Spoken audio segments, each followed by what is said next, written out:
to the flag of the United States of America and to the republic for which it stands, one nation, under God, indivisible, with liberty and justice for all.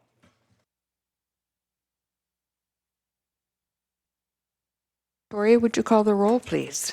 Mrs. Summers. Here. Ms. Newman. Here. Dr. Taub. Here. Dr. Hans.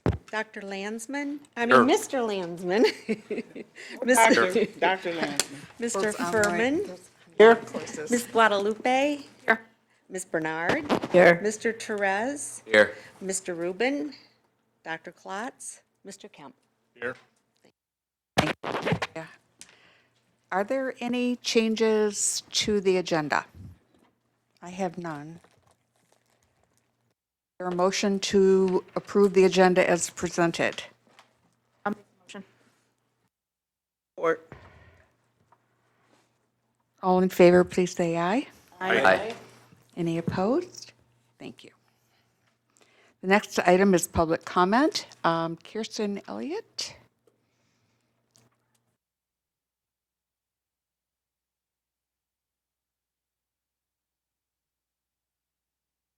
Evening. My name's Kirsten Elliott, and I'm the Vice President of Development for Community Housing Network. I just wanted to take a moment to thank the OCHN board and staff for your support of our Holiday Adopt-A-Family program this year. By allowing us to use the space on the first floor, it provided ease and made ample space for our donors and participants during our drop-off and pickup during the holiday season. It truly made this program very possible. This year, we were able to provide holiday gifts for over 215 families and individuals. 248 toys and gifts were collected for children at our holiday parties. And we also collected welcome home baskets and basic necessities for those that we serve. These donations made a huge difference during the holiday season and will continue to make a difference throughout the year. I also wanted to add that we have settled into our new offices upstairs, and we couldn't be happier with our choice to relocate our offices to this office space. It's truly, really wonderful. We have been conducting intakes and holding financial education classes and housing counseling classes on Wednesdays and Saturdays. And we are pleased to partner with OCHN to use this space for the intended purpose of serving the community and those that receive behavioral health services. So thank you very much, and we really are happy here, so thank you. Kirsten?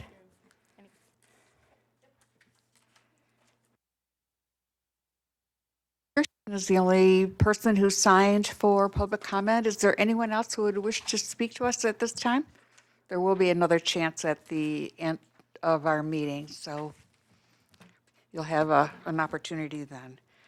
The next item is to approve and accept the items in the consent agenda. Is there a motion to approve the consent agenda?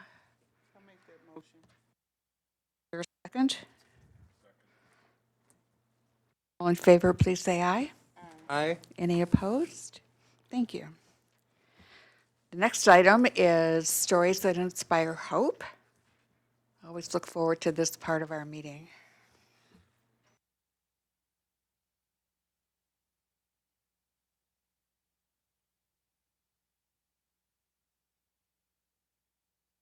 Hello, everyone. How are you this evening? Last year, when we started the Stories That Inspire Hope, Vicki Suter, our Director of Recipients' Rights, was put in charge of the initiative, and she met with Tricia Zuzumbo, our Director of Training, and myself, and we put together a calendar based on national observances, trainings we were holding, or special events. So as the year-end approached, we started thinking about January and developing a calendar again. Keeping in mind that Martin Luther King Day was in January, we were going to focus on civil rights, but as news unveiled throughout the month regarding anti-Semitic activities and violence, we talk frequently that those are tough conversations, but what goes on outside of the world impacts what goes on inside these walls and the people we serve. And the conversation we had was, what do we do to show support for one another, for the people we serve, and what can we do to be good role models and good citizens? And as I thought about the subject, I remembered I was very privileged to hear a very beautiful story, a speech that Menachem had given during Speechcraft, and I told him I literally went back to my office and repeated it to all three of my daughters. And I thought the fact that he trains the people who are directly responsible for protecting the rights of those we serve makes his story even more special. So Menachem is going to share his story today. Thank you, Christine. So good evening. My name is Menachem Hoida, and I'm a trainer here at OCHN and also a clinical social worker specializing in work with children and families around the issues of behavior, attachment, and trauma. I'm often asked about my name, and I usually deflect the question by saying that I had no say in the matter. But the truth is that I'm quite proud of my name. My name, Menachem Hoida, is very meaningful to me. My grandfather, Nathan Hoida, grew up as the son of Polish immigrant parents in 1930s Berlin. His father was a peddler who traveled the countryside selling window drapes from a pushcart. And Nathan never got to know his father very well. In fact, the origin of the name Hoida is something we don't know, since my grandfather never got to know his father well enough to learn about his family origins. I've been told over the years by well-meaning strangers that it's of Czech, Polish, Russian, Spanish, and even recently someone told me it's of Turkish lineage. Nathan was a young adult in 1939 when his family was expelled from Germany along with all Polish immigrants at the time.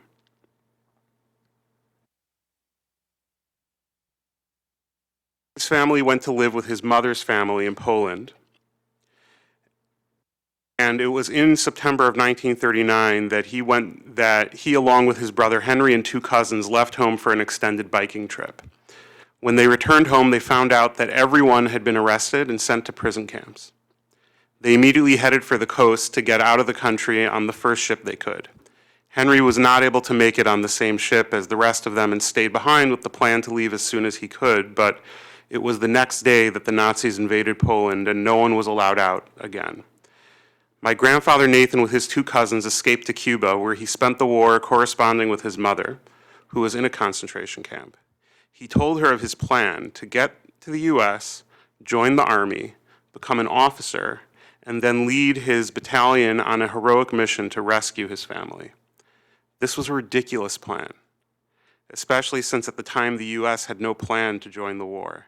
But he was determined. He learned English by attending classes meant to teach English-speaking Americans to speak Spanish.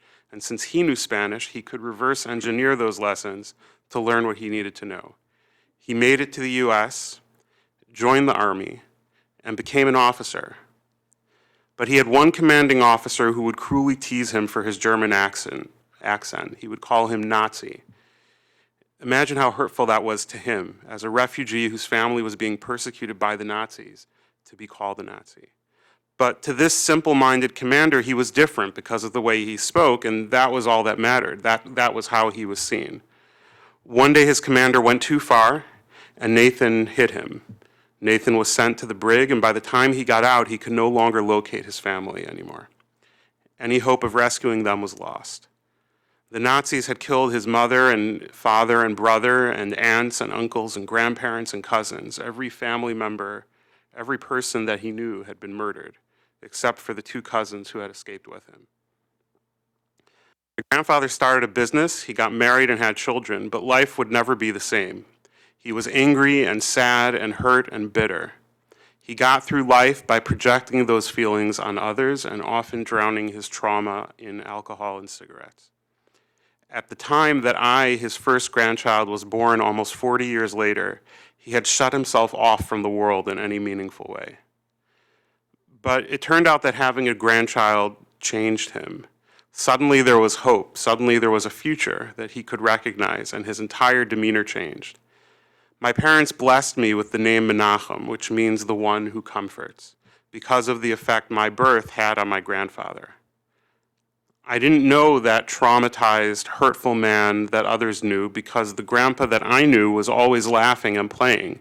He was the most loving person I ever knew. In these past few years, as we've seen an escalation of hate and division, I think often of my grandfather and his experiences. I think about those that judged him for how he talked or how he looked. I think of those later in life who missed that underneath all that pain was a kind and thoughtful person. A few weeks ago in Muncie, New York, where my parents and my sister and my nieces and my nephews live, a man walked into a Hanukkah party with a machete and attacked people simply because they were dressed kind of like how I'm dressed right now. 6 people were seriously injured, including one man who remains unconscious. But this wasn't that far from the ordinary. Jews have been attacked and persecuted and oppressed in every place we have lived at every point in history. Last night, my 10-year-old daughter asked me, Abba, are Savta and Zaidi and Tante Nomi and Uncle Michel and Bracha and Chaim and Moshe and Adina safe? She had heard about what happened, but she had also heard about how daily there are instances of people being physically attacked for walking around looking like this.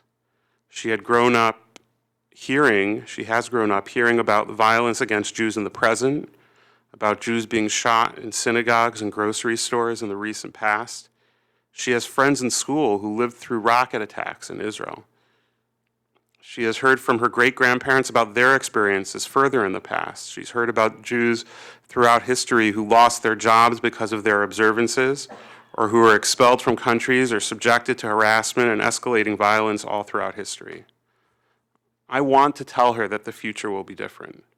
I also want to be angry.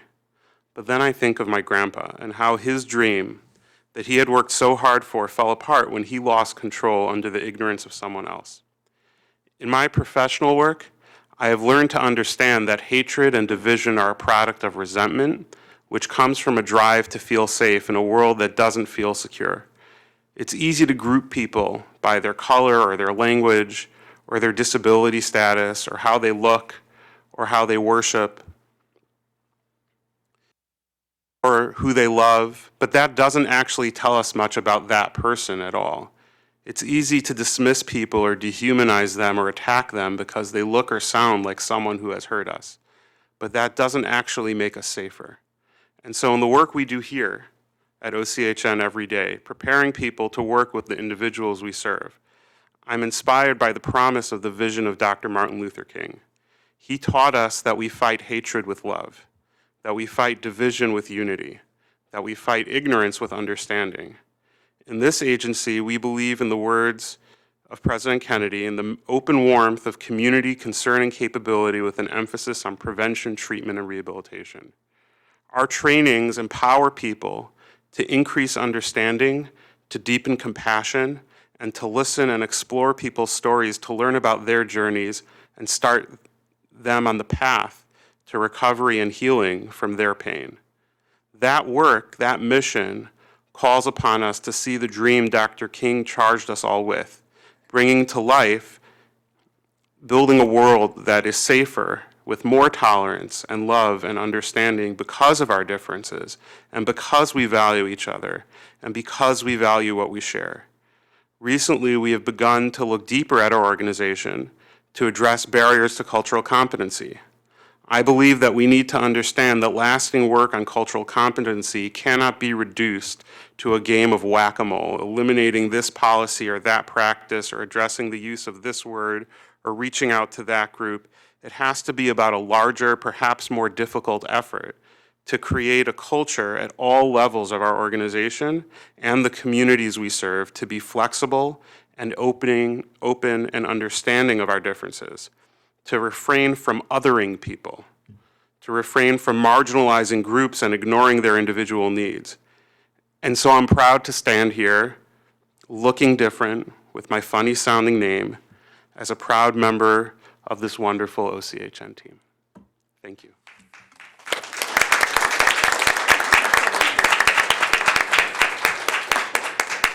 Thank you, Menachem, for sharing. Off. You heard me, I hope. I appreciated your story very much. Are there any other questions or comments for Menachem? John Paul and then Malchiah. Yeah, I just want to recognize Menachem and for his, that was a beautiful story. I mean, just especially right after the Dr. Martin Luther King Day. And I think anybody of us in this room, whether our religion, our race, our sexuality. You know, if we are part of that other, you know, as you are and as I am, you know, it really hit home on so many levels. So I appreciate that. And, you know, the work that you do, we work together on school board stuff. You know, Menahem is on the school board. I think Hazel Park, is it? Or Oak It's Park, different yeah, sitting on yeah. this part of the Yeah, table. but it just it really warms my heart to know that you're also advocating on the school board front in doing your good work here. So thank you. Okay. Menachem, it's good to be able to get to know you on a more personal level, and sharing like you did about your grandfather makes it even more important to me. I've been doing a lot of work around trauma. It's so important for us as a system not just to be trauma informed in word only, but to really be trauma informed, and hearing your grandfather's story makes it clear why. It's important to ask what happened to you. What's wrong with you? Thank you. Are there any other questions or comments from Menachem? We thank you very much for sharing. I think you've given us all a really fine point on a moral compass. So thank you.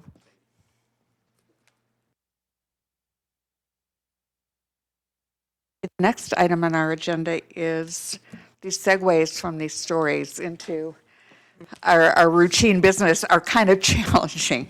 The next item on our agenda is the contract approval for Hunter Group, our search firm. Edna?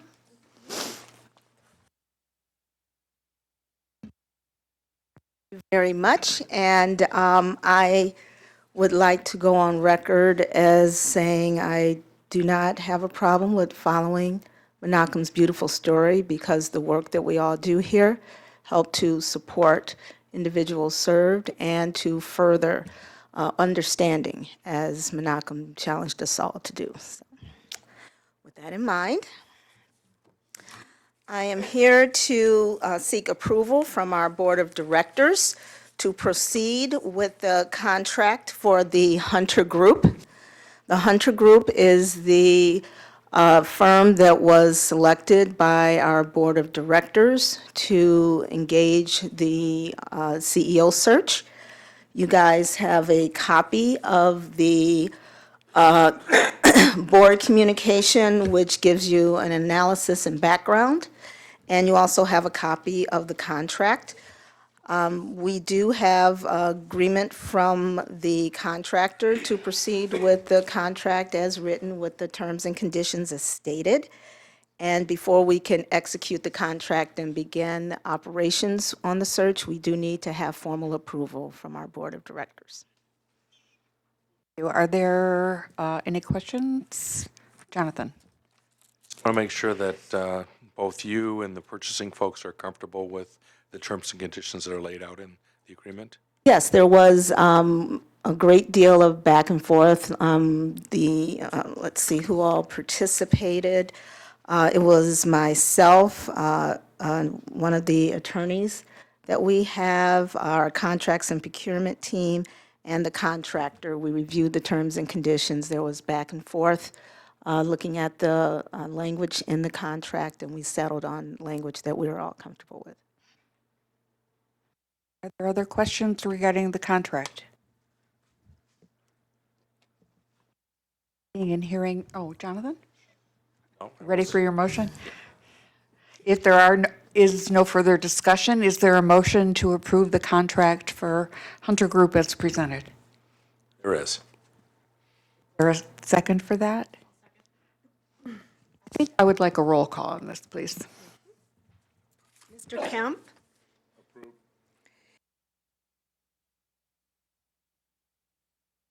Yes.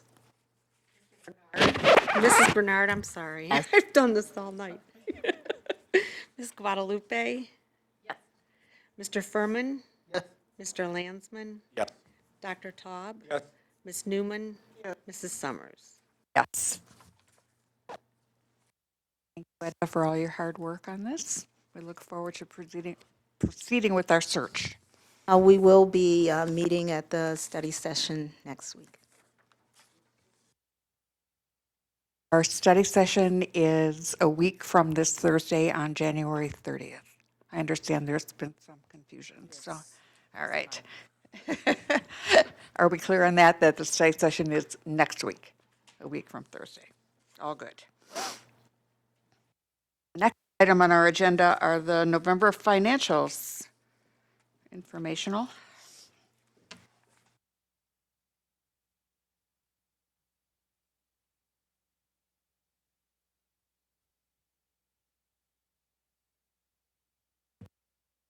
Evening. Bear with me to help walk through financials. I'll let him walk through the majority of these, but please take note of the graphs and charts. I believe some of them are new this month that were not there last month or tweaked slightly. So please let us know any of your feedback related to those. I know many of you have said that you appreciate looking at things slightly different, not in the standard financial statement format. So if there's something you see that you don't like or something missing, please let us know and we'll try to incorporate that. So what you'll see on the screen and in front of you first is some of the graphs taking a look at our summary of assets. And what we're doing is we're comparing November of 2019 to September of 2018. So just a quick reminder, September 2018 is the last audited balance sheet that we do have. Within this next month, we will be closing the books for September 2019 as we get ready for final reports going to the state of Michigan. And at that point in time, we will update our comparisons to September of 2019. So just want to bring that to your attention. So if we want to move on then to the comparison of summary of liabilities, again, we're looking at September of 2018 compared to November of 2019. And as we're continuing to close the books for 2019, those numbers will change. So are there any questions specifically related to these graphs? Why is there such a big difference in payables in terms of? So as we continue to close, I believe it has to do with those closing entries in September that will roll into October and November, and you should see those updating in the next month. Correct. So there is a true-up process. We're in that reconciliation process right now.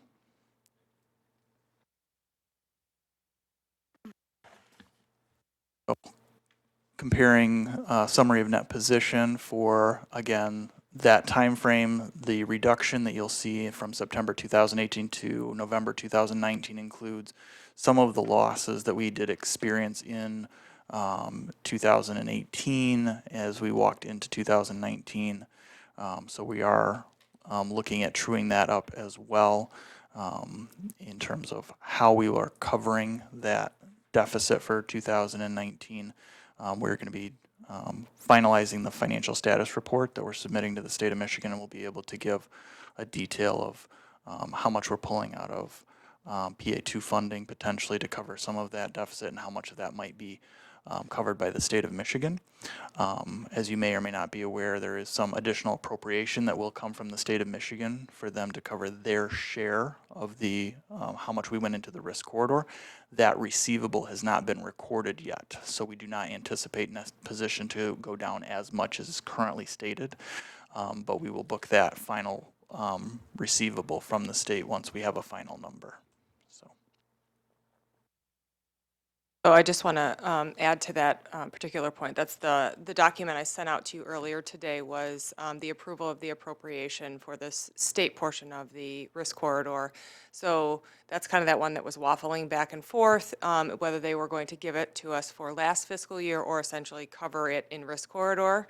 It does, because it is GF, it is the GF portion, which is the state's risk corridor portion. So it was us and 3 other counties that will likely be utilizing that.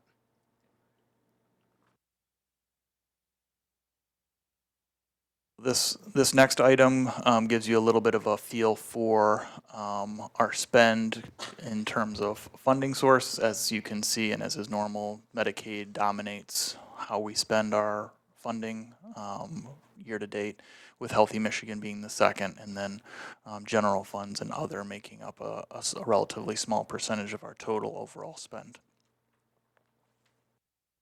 On the other revenues, it looks like there was a change of about 68%. What was the big jump in that, and would that continue this year? So even though that is a relatively large percentage jump, again, the dollar amounts are relatively small in terms of the 100,000 to 300. So I'd have to take a look, but my guess is it may have to do with how we're recording some of the first and third party revenues, but we can get into we can take a look at more detail of that and whether or not we'll expect that trend to continue for 2020. I had the same question, but my other question is the other grant revenue, to explain the difference. Yep, go ahead. So the other grant revenue, if you recall, we have a clubhouse grant that was for $1 million, and that's the one that the state issued, I don't know, back in 2000, and I think the first year was 2008, fiscal year 18. And they issued $1 million, which was ambitious at best. And that was really related to covering people's spend down that needed to go to a clubhouse, that when we lost the material amount of general fund, we were no longer able to do that. So that grant in particular was intended to do that. As I understand it, in fiscal year 18, we spent around, I believe it was around $150,000 to $200,000. And so what they're doing for fiscal year 20 is adjusting that amount to be more realistic, and then their ability to utilize that in other places that can use more of it, because the clubhouses are aware of the availability of that grant. So it's just, we didn't need $1 million worth. We didn't utilize that even when we had far more GF. It's really a much larger amount. I think the intention was very good, but we just simply don't need that much. Many people have converted to Healthy Michigan that might have been utilizing that before. So it's just that we don't have the need for all $1 million of it. So that will be adjusted in Budget Amendment 1. So we originally budgeted it for the same $1 million, but we'll adjust that down to what they adjusted to. I want to say that they were going to go down to about 500, so it's still going to look a bit off because we will likely not be able to utilize that, but we didn't want to cut it too close either. Did I not answer your question? Oh, you did. I just thought that it's a different, you did. I'm just really surprised that we can't utilize it, that's all. Because there's such a need for the clubhouses, and I'm just sort of surprised, that's all. So understand, though, that it's a smaller subset of people that go to the clubhouse that have a spend down. That's all that can be used for. So it's someone that has assets high enough that they were not put on Medicaid with no deductible. They were put on Medicaid with a deductible, so it's a smaller subset of people. It's not just anybody that goes to a clubhouse. So do we need a clubhouse in like a different location or anything like that? I mean, are we covering, it just seems so strange to give back money for a clubhouse when clubhouses are such, I don't know, I'm familiar with other states that they just end up doing wonderful things for people. So I'm just wondering, is it because they're not in the right area and we need to, it's really more of a concern. Yes, to my knowledge, they're not at capacity. We're by no means turning people away. And so it's really just been as the needs arise, people go, but it's done in that person's person-centered plan, whether or not they attend a clubhouse. It's not really an advertised, hey, come here, we're a clubhouse. It's really done if that individual wants employment. It's intended to be for employment-related goals and helping someone get back in the workforce. More, because I think there's only like 3, how many do we have? We have 4. We have 4. And they're spread fairly well across the Yeah. county. So remember, we have clubhouses and drop-ins, different focus, but nonetheless, we do have those on top of the clubhouses as well. Have we, since we have the funding, have we like thrown out an RFP or anything, instead of giving back the funds, to say, is there someone out there who would want to make another clubhouse so that we could utilize in a certain area? Have we thought So about that going? grant funding can't be used like that. It can't be used just to fund a clubhouse. It can be used to basically cover the deductible of an individual on a spend down who goes to a clubhouse. So unfortunately, the restrictions on that grant are such that it can't just fund another clubhouse. It can only help pay for those that might not be able to go otherwise.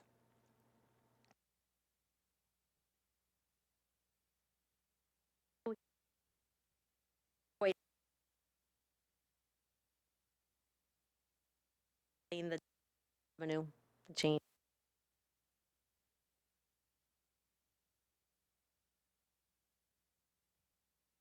So the general fund revenue difference you're seeing is related to this being the second year of the rebasing of general fund. So the first year we were held harmless and the state covered the $500,000 reduction. This year, in fiscal year 20, we did not get that same funding, so we saw $1 million reduction. So that's what you're seeing there as far as the change in revenue. Are you saying we're getting less general funding? Correct. From the state or from the county? From the state. So they went through a process to determine how to distribute general fund after the last several years, and some places feeling like they didn't have an equitable amount and there really being no logic for how it was distributed. And that process and that formula resulted in us losing about 2.5 million in general fund. And then I thought for this fiscal year that we're in, 1920, there was the opportunity that we were going to be receiving more funding that we were talking Oh, about? overall, we will be. But more through from Medicaid, not from the general fund? Correct. Got it. The Medicaid funding went up significantly.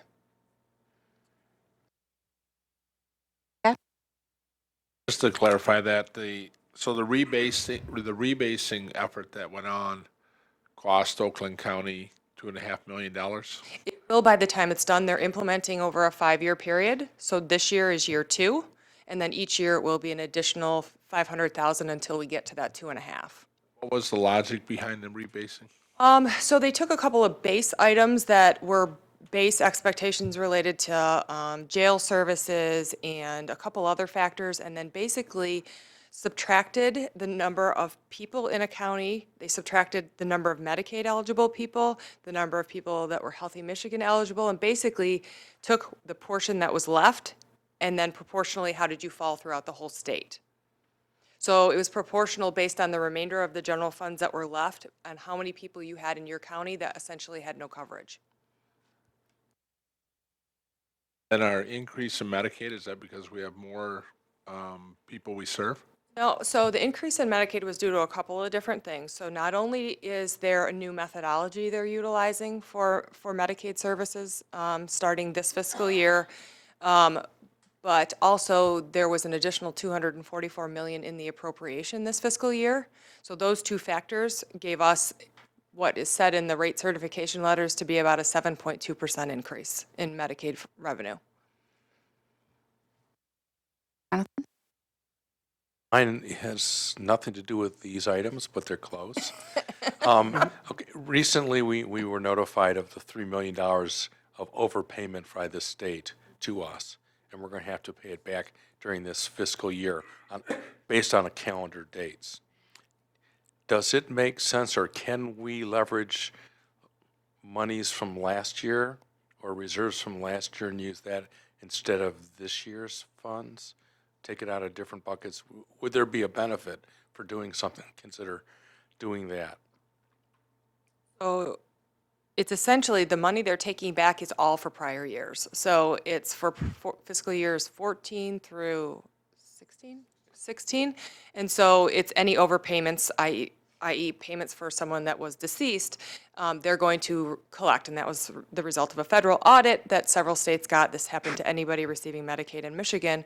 And so they are basically netting that off our current year payment. So each month, they'll roughly $300,000 they're taking back for those specific individuals. So we can tie it all the way back to the individual and the month that we were paid for.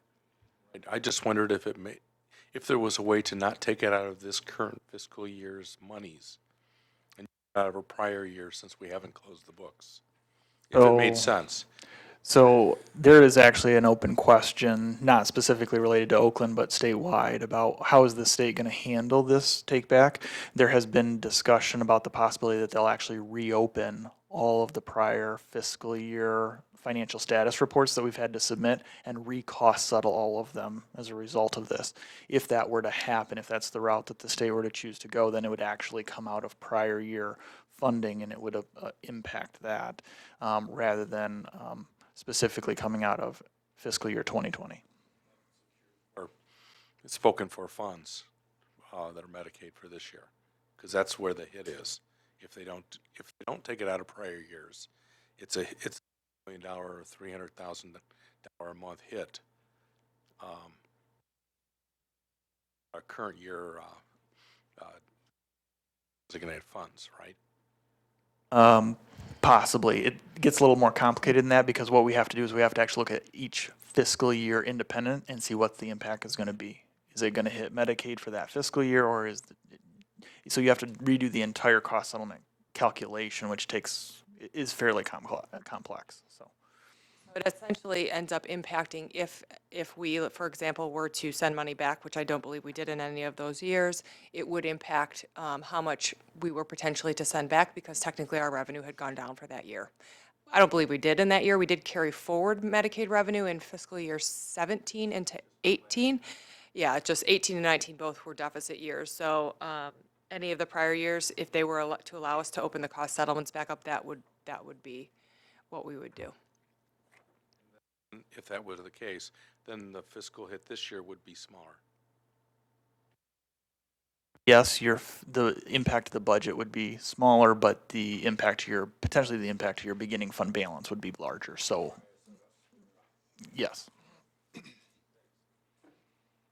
Clarify, the department has all the say-so in terms of the process for covering that overage.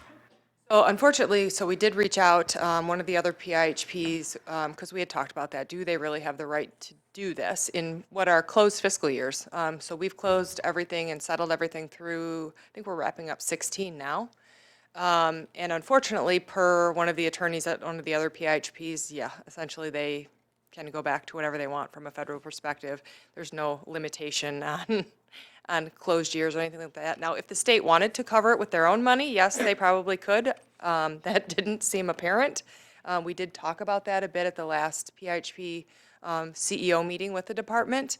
And even so much as just to ask for them to pause for a month so that we could do the data reconciliation. But that is, I think from a federal perspective, they're in pretty deep water with this one. So they had already gone in and put the recoupments into the CHAMP system to start to recoup that money. Other questions? Oh yeah, if we're ready to move on to the next slide. So this gives you a look at the your spend categories, and of course, mental health services paid to providers is by far the largest, with your next categories being your substance use disorder services and your community inpatient. Then if we move on to, question? Next one, okay. And then we have our summary of expenses, again, by category, comparing year over year, 18, 19, and then some of the changes by category through November. Question on this?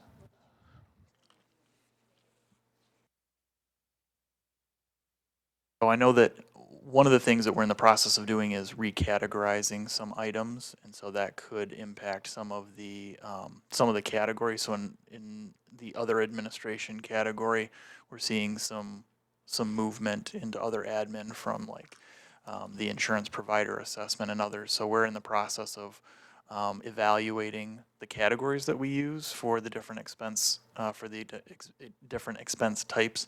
So some of what you're seeing in the change percentage is just a reallocation of what categories we're utilizing under the new general ledger chart of accounts structure. keep that in mind as you're looking at these is because we did a complete overhaul of the chart of accounts and everything, not everything is hitting the same way it would have in that prior year. So that's going to cause some of the variances you're seeing. The other admin is so large, and it does sound like you're changing it. So maybe when we do the quarterly, where we're gonna see, names of the providers and the amounts, could we possibly also have, a little bit of what the other admin changes, or what's in there, what's included? Some detail of what We can falls get into you that what falls category. into the categories, that's fine, yeah. And just as an update related to that other, they're working on that as they're closing out 19. They're putting the numbers in, so we'll get you that as soon as possible. My other question is, so salaries, I mean, they went up 20% almost, so did we hire more people? Like, what's that? So that's in relation to, as we have pulled in functions from within the network, yes, we have added positions to account for that. So that's kind of been the past, gosh, 4 or 5 years, that's been part of our plan is to pull in delegated functions that have historically been delegated to core providers into our organization to reduce administrative layers and create efficiencies. So I'll give you an example of that. One of those is residential contracting. Until fiscal year 19, that was done at each provider agency, and now we hold all of those contracts. So those types of functions moving in-house do require us to add staff to do those functions, but it does eliminate more staff than what we hire from within the network.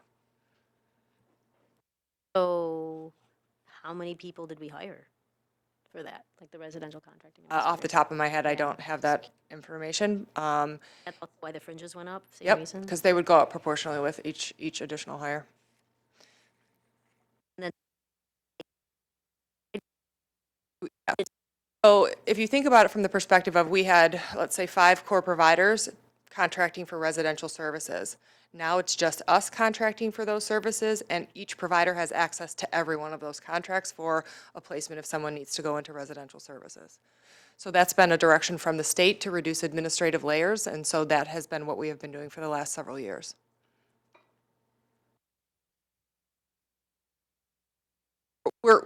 We started this probably 5 years ago and have been continuing taking a piece at a time because it's a fairly large undertaking. Yes. There may be some in the annual plan that we still have to do. I would have to go back and look off the top of my head. Okay. One question. I don't see the expenses for developmental disabilities and in this line because it wouldn't be in mental health services. So in the way that the state categorizes our expenditures, they categorize them very, very broadly. They categorize mental health, the payment that we get for mental health as one, and even though that does include your IDD population, and then they categorize substance use disorder as another. So we could clarify that going forward, that mental health services line does include all services provided to IDD population as well. It's really just inclusive of both, and that's just because that's how the state categorizes it when we report up to the state specifically. If you'd like a note there that does say that, we can add that. In the past, we used to get the list of the different providers. So that's one of the things I've asked Richard to work on is to get me something that's a little more specific to populations, because that is what I'm used to seeing, as well as a budget to actual from a month and a year-to-date perspective. So that's, and as we continue to work through this reporting package, we'll start to add some of those things. That one in particular is useful for me because that's kind of how I monitor how we're doing, a little more in-depth than what this presents. So when I have that, I'll bring that and you guys can take a look at it and then we can decide how frequently you want to see it. Okay. Jonathan, did you have no, okay. Are there any other questions? So you're still looking for input on detail as we go forward? I realize these are pretty materially different than what you guys are used to seeing. So we'll make sure you end up with everything you need. Just bear with us as some of these are still shuffling around and things like that. Thank you. Sarah? I think this was helpful. I mean, these diagrams are much more. Good. I appreciate it. Thank you. Oh, and we're not done. We have more. Okay. So if we want to move on to the next. Uh-oh. Okay, so well, within your packet, the next item that you have is we've added some trending graphs, charts and graphs that you should be able to see. And I just wanted to explain what these look like. So the first page you have there is the disabled, aged, and blind individuals. So I just want to give everybody a chance to, have we gotten to that page? And so just looking at this first, each page has two graphs, so I'll just walk you through the kind of the format. Each page has two graphs. The top graph represents the revenue that we've received related to this eligibility category. So each page has two graphs. The first one has to do with the revenue that we've received related to each eligibility category, and then also the number of eligibles that we are seeing. And what it's doing is a comparison year over year. So the blue line represents how many dollars, if we start with that top graph, the blue line represents how many dollars did we receive for this month last year, so October through September. So that's why you see the blue line is fully populated, because that's the entire year. The bar charts then that are included represent how much we've received for each of these months year to date for this year. So that's why you see only October, November, and December are populated at this point in time. We haven't received our January payment yet. What you will notice is that within the bar chart, there are different colors that are included. And the reason that we have that is because starting in fiscal year 2020, not only do you get a payment for October in October, they're now adding 6 months of retro payments. And so what this is going to be able to illustrate visually is the red would be how much money did we get right up front. So we got the payment in the month that we were providing the service. The green would represent, okay, we got paid a month later than when we were providing the service. The purple would be 2 months later. And as we continue this graph out over the next 3 or 4 months, you'll actually have a 3, 4, 5, and 6 month lag. So you'll be able to see not only how much money did you get paid in total for the month of October, you'll be able to get a feel for and what's the delay or how much time is it taking for that money to actually make it in the door for you. So some of that lag. Is there a delay in payment? So the primary reason why there's a delay in the payment right now is because you are allowed to, as you enroll for eligibility into the Medicaid program, it takes time for that paperwork to get done. And so what they are allowing for is up to 6 months for somebody to get the application in, it goes through the review process, it gets approved, and then your eligibility actually gets retroactive to that month in which the application was actually submitted. Because of the way the state system works is they can't actually make the payment until all of the application is approved and input. And so you would get payment potentially in January, even though the application was submitted in October. And so they pay you retro back 4 months. That answer your question? Fortunately, Am I happy with the response? No.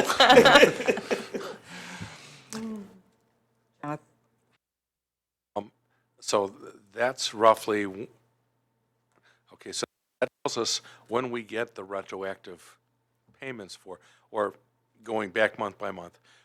I know that we don't typically get the January check on December 31st or even January 1st.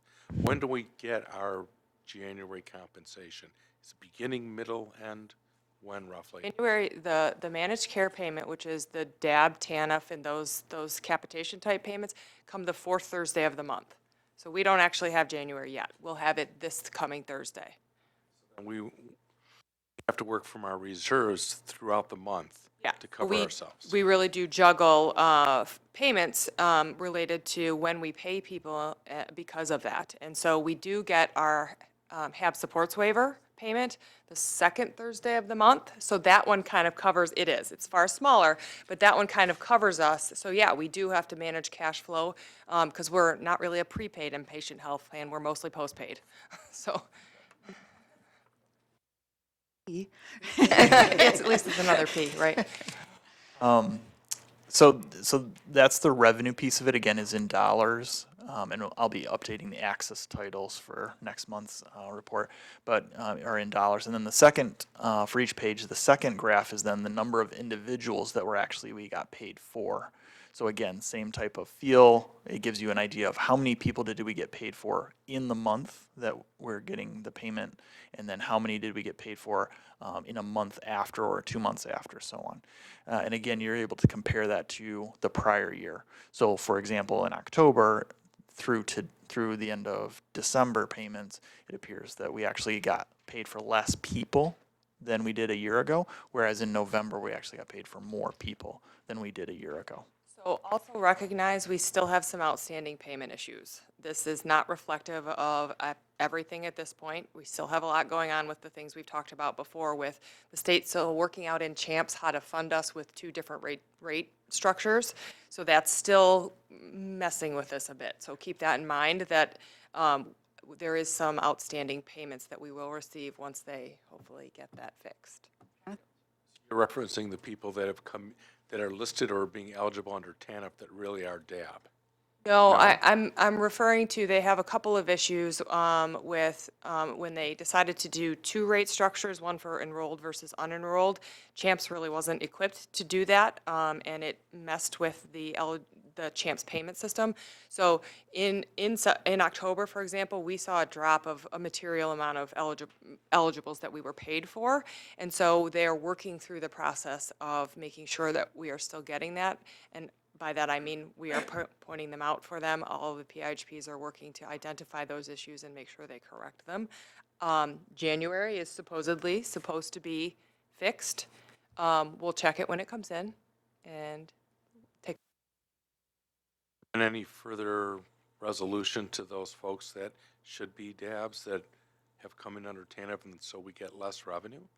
So I don't know of any state resolutions to that. I will tell you that we did put it in our contracts this fiscal year for an incentive for the providers to help with that for us.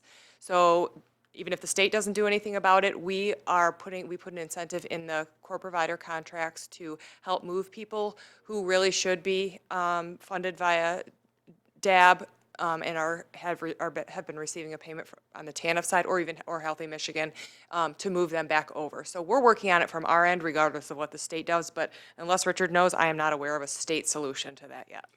Yeah, it's not a perfect solution in terms of if somebody is not properly identified as like a DAB eligible, that they could sit on Healthy Michigan or on TANF for a long time inappropriately. What they did do when they instituted this 6-month retro payment is, and again, we'll be verifying that we actually see this kind of movement, is that if somebody comes in and hits Healthy Michigan or TANF eligibility right off the gate, and then subsequently the paperwork that would be required for them to qualify as disabled, aged, or blind were to come through, they are supposed to retroactively give us the difference between the TANF payment and the DAB payment. So that's one of the things that we're supposed to start to see in this new methodology, which I'm hopeful will help shrink that gap between the revenue we were expecting to receive and the revenue we were actually receiving. That the managed care organizations, the Molinas, it's my understanding that the Meridians and the Molinas and some of the other folks that are in that space, the health plans, also get a lower per member per month fee if the person's miscategorized. But I know they don't have very much in the way of active teams fixing the applications. It's my Yeah. I just want a clarification. I thought when they instituted the new payment methodology that it was going to eliminate eligibles and pay for the people that we actually serve, or did I mishear that? Oh, you heard that correctly, but that's with the new system redesign. That's one of the proposed changes, which very much I'm in agreement with. It hasn't started yet, or No. it won't take place this fiscal year? It will not take place this fiscal year. It would take place as the rollout of any potential system changes they're talking about for, I think it was 2022. Yeah. Questions? Turn the page. So the format, again, is very much the same from page to page. Now we've moved from our DAB eligibility to our TANF eligibility. So as you can see, the revenue for TANF has gone up significantly in the first graph, even though if you look at the second graph, the number of eligibles is actually down. So this reflects the fact that there was a significant rate increase on the TANF side year over year. And then if we move on to the next page, again, Healthy Michigan. Oh, sorry, go ahead. Anyway, I mean, it's nice to have the eligibles, but it's not the numbers served, and I know it's hard to figure that out, but we are serving people. Like, is there any way to make a graph that is the numbers served?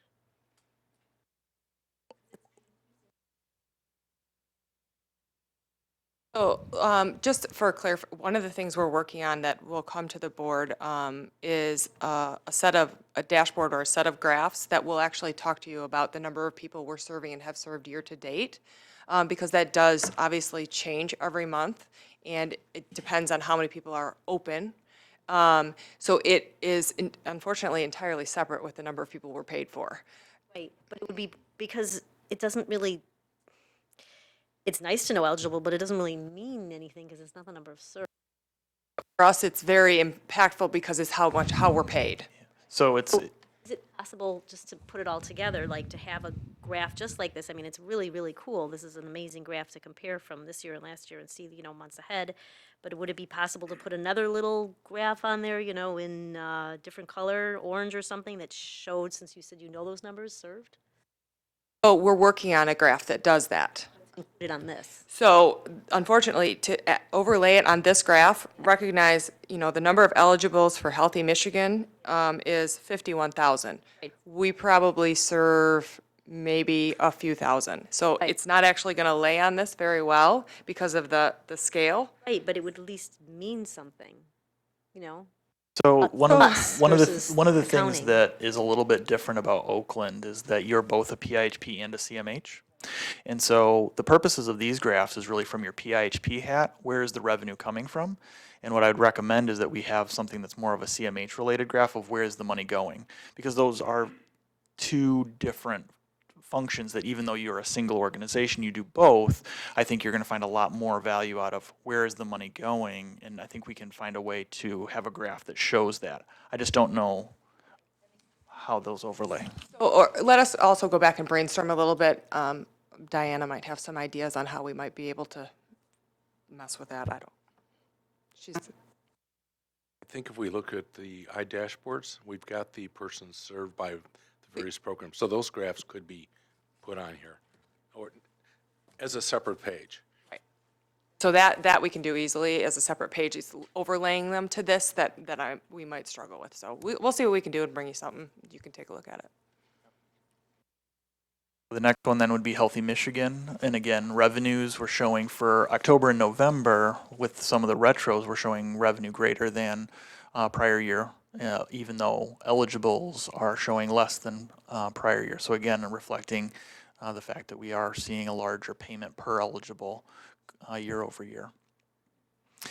And then moving down, this next page has to do with our HAB supports waiver individuals. So again, a little bit of a different payment methodology that you have to actually be enrolled in the HSW or in the HAB waiver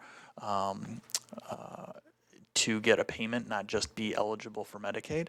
And so the number of individuals is going to be relatively the same. You'll see that on both the revenue and on the eligibles, we're significantly below prior year, and this is part of the payment issues that Anya was alluding to, that the state knows that they've underpaid for HSW slots starting in October. And so we're anticipating that in January, when we rerun these reports, we're going to get a lot of those retro payments back to pop this back up to in line with prior year. So we're expecting that will close that gap significantly. All right, and then again, There was more graphs.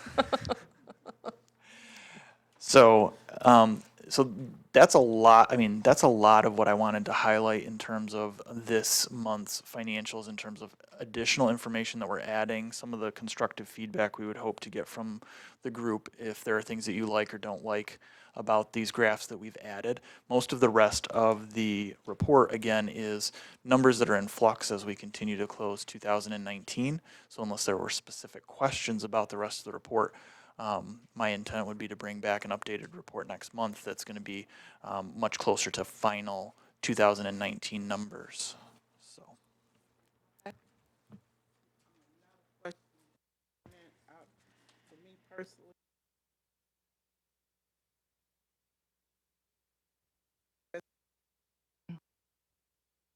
I don't, that could just be on the website for us to view, because this is a lot of paper. Yeah, so if others are okay with that, we won't print that as part of the packet. If you're fine with just having access to it in the electronic packet, we will do it that way. I agree with you, it's a lot of paper, and now with extra graphs and things, you're gonna end up with a book, so. We're finding that the graphs are telling us the story, and I think that we can take a chance on eliminating some of the paper at this point. Hadass?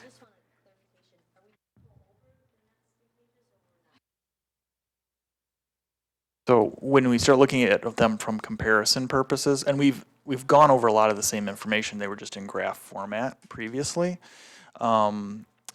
When we're looking at a lot of the comparisons, all of the balance for September 30, 2018, we're going to be updating that as September 30, 2019 is closed this next month. I just wasn't sure if we were doing the next page, the summary schedule of revenues and expenses. Are we going to go over that or not? We can if you would like. The approach that I've taken with a lot of my boards is that we focus on the graphs because that's where a lot of the information and takeaways can come from. But if there are specific questions on the final pages, then we can talk about those specific questions. So I guess that would just come down to how much detail do you want to go through these packets each month? Do you Well, want? it looks very different to me when I look at the numbers than to what we just looked at. So, I mean, it won't take more than, 2 minutes, 2-3 minutes. So if we go to the next page, which is page 5, has to do with the summary of revenue and expenses by fund source. And so that gives us an idea of what our year-to-date revenue versus expense looks like. So for Medicaid, our revenue versus our expense is about a $4 million deficit. Again, a big chunk of that deficit is related to the underpayments that we've experienced October through December. We're expecting a big pickup in January. So while that number is a little frightening on the surface, understanding that that revenue number is going to pop up next month. So we're waiting to see that that actually does happen, and then we'd be able to reflect a much more realistic number of what is that actual revenue compared to our budgeted amount. Same thing with the Healthy Michigan. Healthy Michigan, just in general, from a statewide perspective, while Healthy Michigan has gotten better in terms of the amount of revenue that we receive compared to expenses, it is common from a statewide perspective that Healthy Michigan is still underfunded.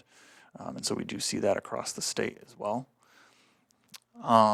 And then from a general fund perspective, we do show about $1 million of a deficit through the end of November.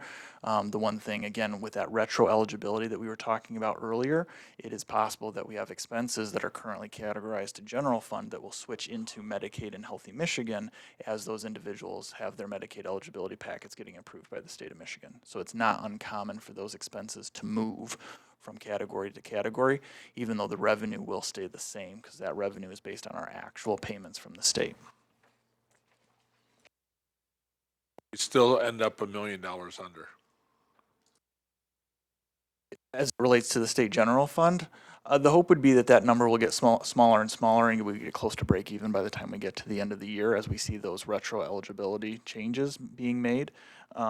Usually I wait for the first 3 months of the year to get through the first 3 months of the year before you try to do some sort of annualized projection to say where are we going to end the year at this point. So we'll be continuing to look at the details behind some of those expenditures and which ones we expect would flip over into the Medicaid and Healthy Michigan categories. Other questions?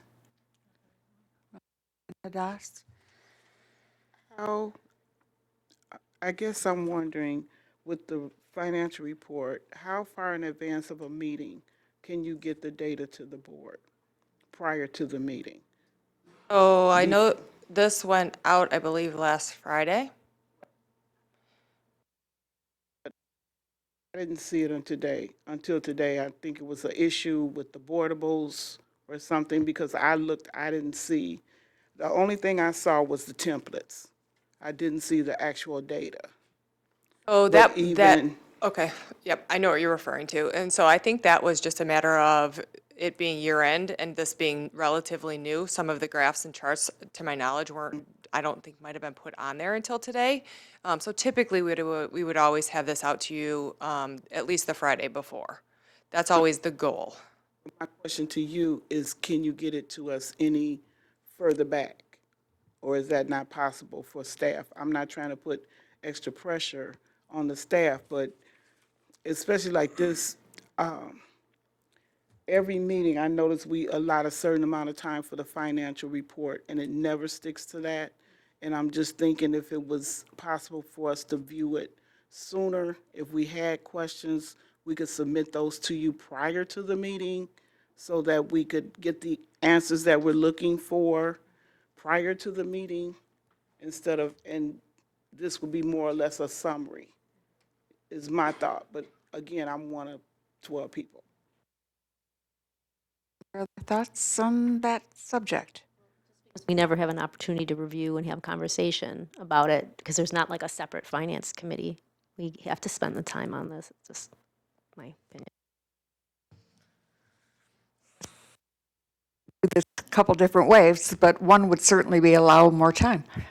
So certainly, if Yeah. we're going to spend more time on these charts Yeah. and things, which are new, remember, and so Accommodate everybody's that just on getting the familiar agenda. with these, we can certainly allot more time for financials. The other thing is too, the intent is really always to have it out the week before. I hesitate to tell you we could have it much earlier than that. Just from a month closing perspective, it really does just take that long, recognizing that we don't actually do many of the payments and things like that till the end of the month anyway. So I'm hesitant to say we get it out much earlier than that, but certainly if you have questions when I do get them out, like I said, the goal is not always to have them out. I think that some of these being a bit newer, it's taking a little more time to compile them and pull them together. Hopefully that's going to get better. And then if you have a list of questions beforehand, I'm certainly happy to come prepared to review those for you. Jonathan? I'm sort of in the same boat. Sometimes I'll send in questions ahead of time based on something I see so that they're prepared in advance. But I know we're not going to have the dialogue, and I know that we're not going to really discuss this stuff in a committee of the whole, only because the data's not there. Point. Certainly, it was never there when we had the separate financials on the first Monday. Say, I'm not trying to curtail conversation, and I hope that's not the impression that some of us are getting. I'm trying to help to streamline the conversation because you have some people here, there's a huge learning curve, and I understand that it's hard. If you count the committee of the whole and the board meeting, we basically get together 24 times a year. So trying to absorb all of this is hard. And that's why I'm looking for ways for simple things, maybe get that out earlier. So We can do our best to do that, and certainly if there are questions, we can address those questions when we're presenting financials too, just to make sure we're covering whatever those questions were. And that way, the whole board gets would to. get access to it. Yep, to not only understand, the understanding of whatever the question was, but then we're covering it as well. thank Going forward, we'll definitely set aside more time. And we'll make the agenda accommodate that, if that works. Okay, great. Are there any other questions or comments? The last 2 pages. Okay. So the statement of net position is page 6, and again, this is going to show your asset comparison and your liability comparison, which is one of those first few graphs that we showed. And again, we're comparing September of 2018, which is our last audited financials, to the November 30 balances. And so that's why you're seeing quite a significant decrease in both categories. Again, we've spent a lot of the cash that we were utilizing, so cash flow has changed in the last 18 months.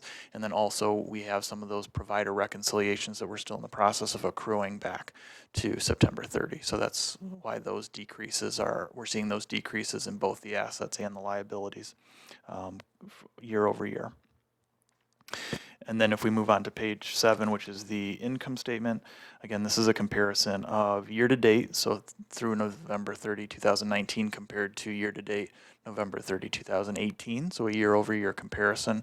And again, the same types of changes in terms of like the other grant revenue decrease related to the clubhouse grant and some of the other changes related to operating expenses for general admin and others where, again, taking some of those delegated functions that we talked about and bringing them in-house from the court providers and again, some of those changes. So same information, just a different look on it. So we'll continue to bring those back each month. Are there any further questions or comments, suggestions?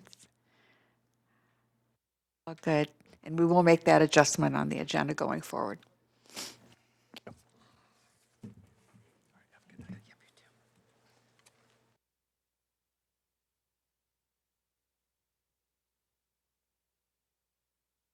Next item on our agenda is the fiscal year 19 annual report from recipient rights. Vicki. Jean. Good evening.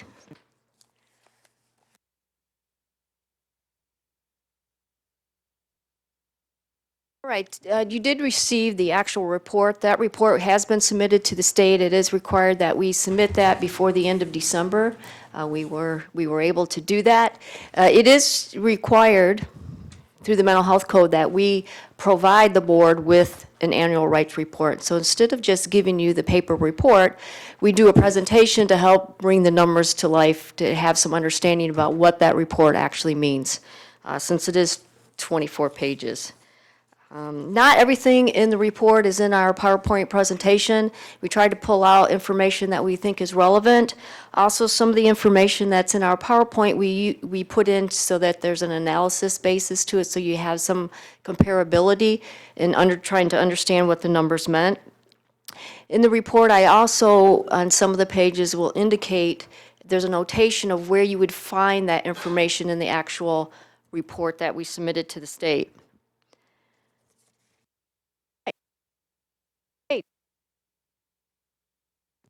Oh, we got the clicker. So this actually comes from page 1 of the report, and it talks about the complaint data that we received in fiscal year 2019. We received over 1,000 allegations. Of those allegations, we investigated 867 of those, which is 80% of the allegations that we received.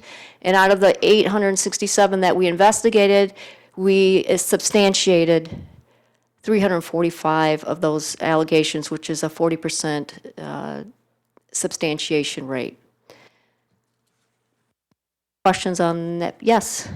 Curious, what's intervention? What would that? Intervention is a shortcut sort of investigation. We don't do very many of those because everything has to be quite clear, all the evidence, everybody has to agree, all the witnesses, the individual being served have to agree on what happened, what occurred, what the outcome is going to be.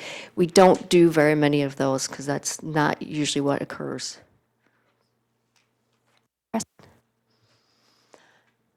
All right, our next page is related to, it's just a comparison of what does it look like over the last 5 years of the number of allegations that we received and those that we substantiated. There's the trend line there. We're very similar in our substantiation rate, just a little bit above, and we'll have some more information on that in a minute. And then also our allegations that we investigated is within the average range of the last 5 years. Next slide looks at where the complaints are coming from, and there's pretty much a one-third, one-third, one-third breakdown. We get about one-third of our complaints from individuals who receive services and/or families or guardians. We get about another 30% from staff. That's both network staff as well as the group home staff. And then we get about 30% of our allegations are actually opened up by the ORR. All right, so we open them up under our name. We did get a few last year from the community, and then there's always a few individuals who call in complaints who are anonymous. All right. So this is pretty much almost identical to what 2018, the complaints for 2018. Any questions about those? I'm going to ask this just because I'm curious. Do people understand why the ORR opens up investigations? Things like incident reports and that. So not every complaint comes from the outside. I always frequently get asked, actually, how do we stand according to other PIHP CMHs within the state? We're pretty comparable in terms of our number of substantiations. A couple times we've been a little higher, sometimes we've been a little lower, but overall we're pretty consistent with the rest of the state in terms of the number of allegations that we substantiate.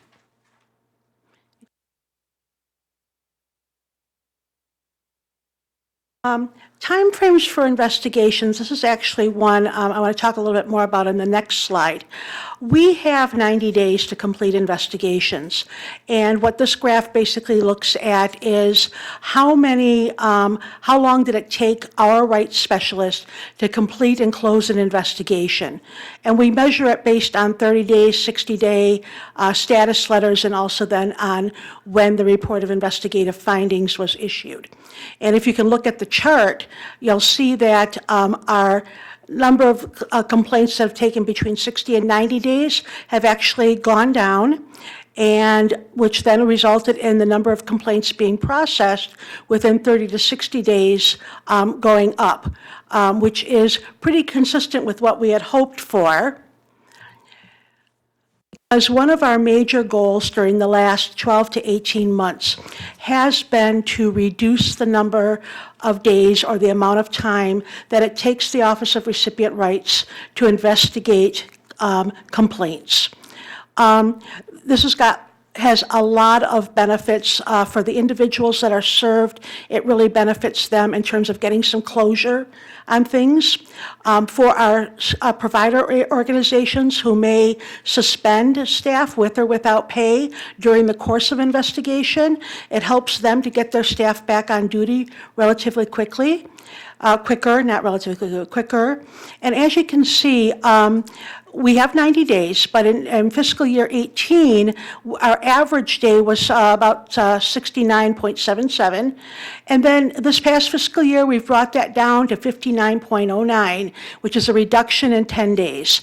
And we're very, very pleased with that outcome. Our rights specialists do a very thorough job investigations, giving everybody their due, however, have managed to really bring down the amount of time that it takes them to do a full investigation.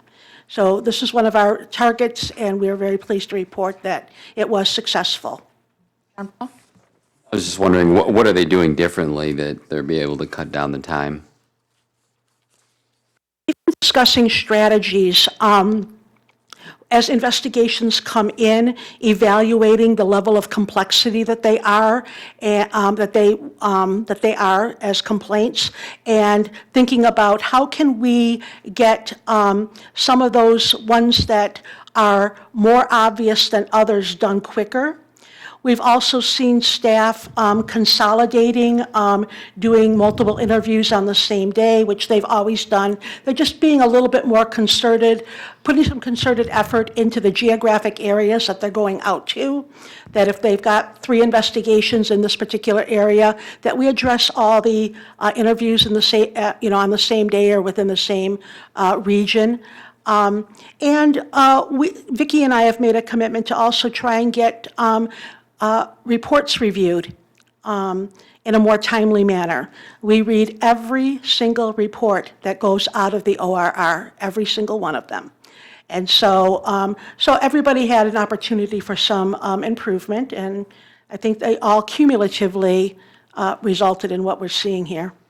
The other component of that is good old-fashioned data. We were started in the last year running reports quarterly, indicating what is the average date to complete their investigations for each individual rights specialist, so that they could track where they at. So when you know where you're at, and then we had talked about where we wanted to be, then folks could come up with strategies on how they want to do that. You also have a lot of type A personalities, so they want to be on top as well. So, but the data helps, because it really gives you a picture where you're at. Sometimes, without the data, sometimes you're thinking, well, I think I'm here. But when you see that picture and you know exactly where you're at, then it makes a difference in how you might approach things or get things done. Yeah, that's my question, John Paul, but I also want to ask, there was no increase in staff? You still had the same number from last year to this year, or did you increase staff? That is correct. We did, the only change we had is we created a lead specialist. And so that's really helped us be able to have time to, and the effort to look at data and to delve into some of the areas that we wanted to, which helps. Somebody that was already on staff that got promoted to a new position you created? You didn't bring in another individual? Okay, Correct. thank you. Sarah? Curious. How many staff you have? We have, on the rights team, we have 10 recipient rights specialists, which includes the one team lead. And they work based on assigned territories within Oakland County.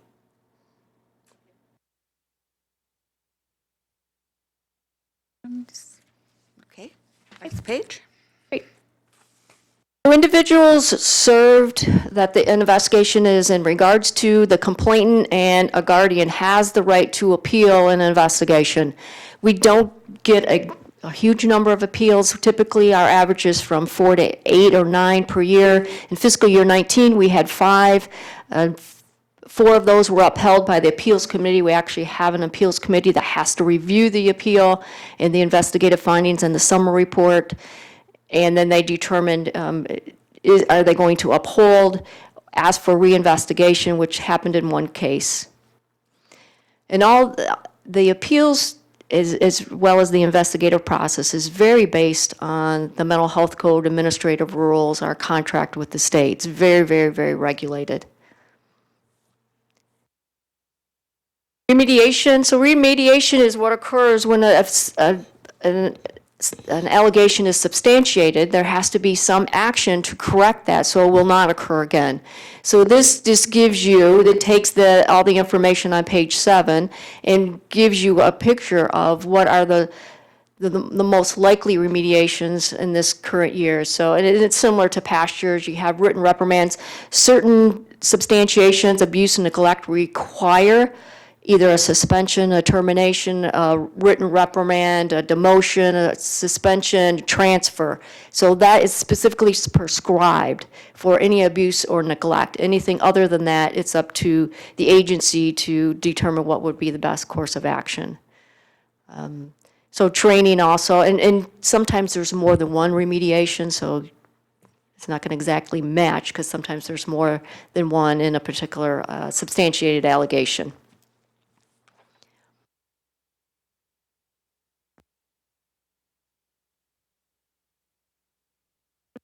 So, once your staff completes the investigation, then they work with the. So once the investigation is completed, we're required by the mental health code to send that, it's called a RIF, Report of Investigative Findings, to the responsible providing agency, whoever the staff was that the allegation was substantiated against. That agency then has to submit the remedial action to our rights office. We do sort of have to approve that. If we don't think it's sufficient or it's not going to remediate what occurred, then we will ask them for something different. If it's abuse and neglect and they send us something back and says, hey, we're going to train the person, or hey, we talked to them, that doesn't work. It doesn't meet the mental health code. We say, no, you have to do something that meets the mental health code for abuse and neglect.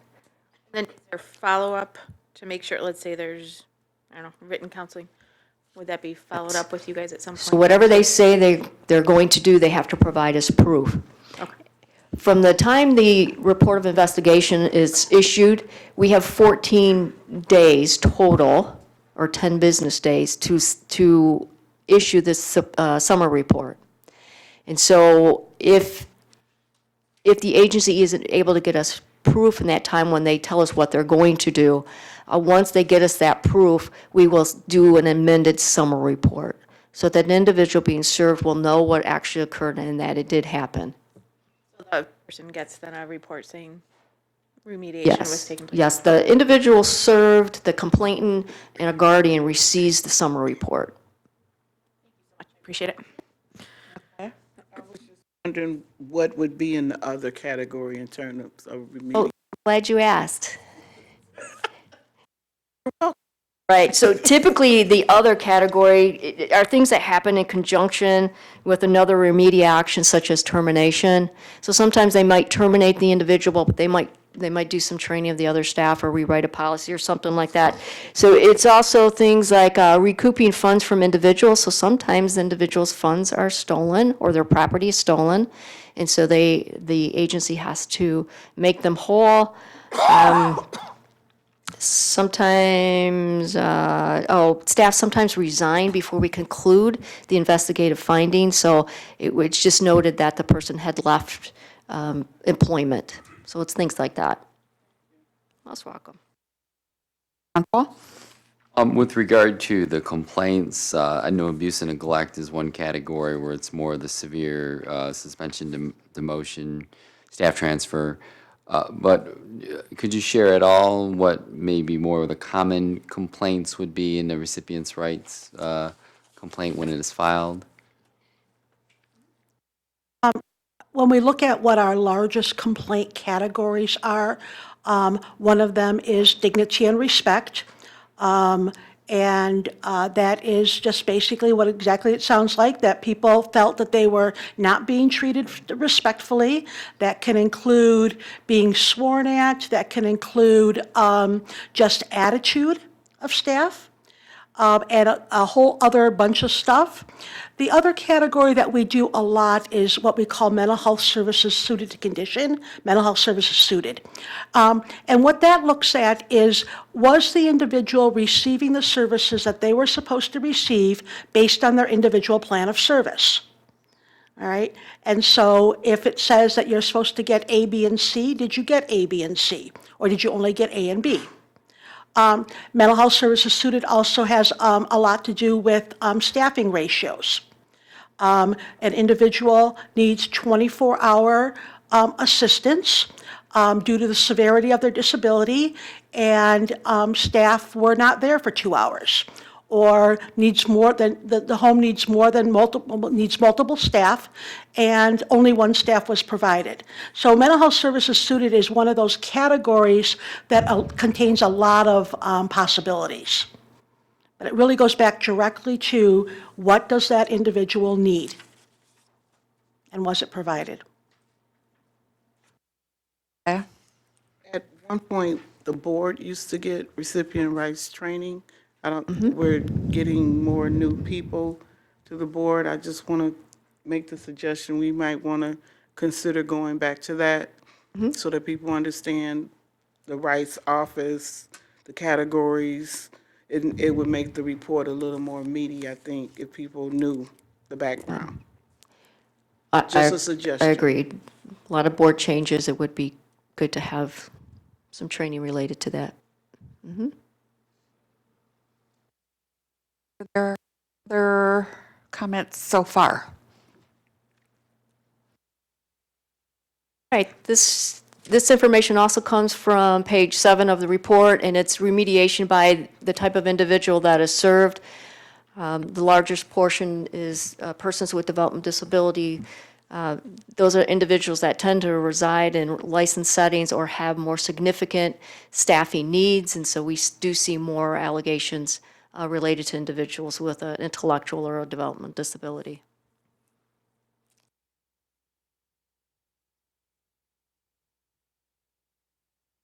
Then this is just the type of provider, so we have to indicate what type of provider is the agency where the allegation substantiation occurred.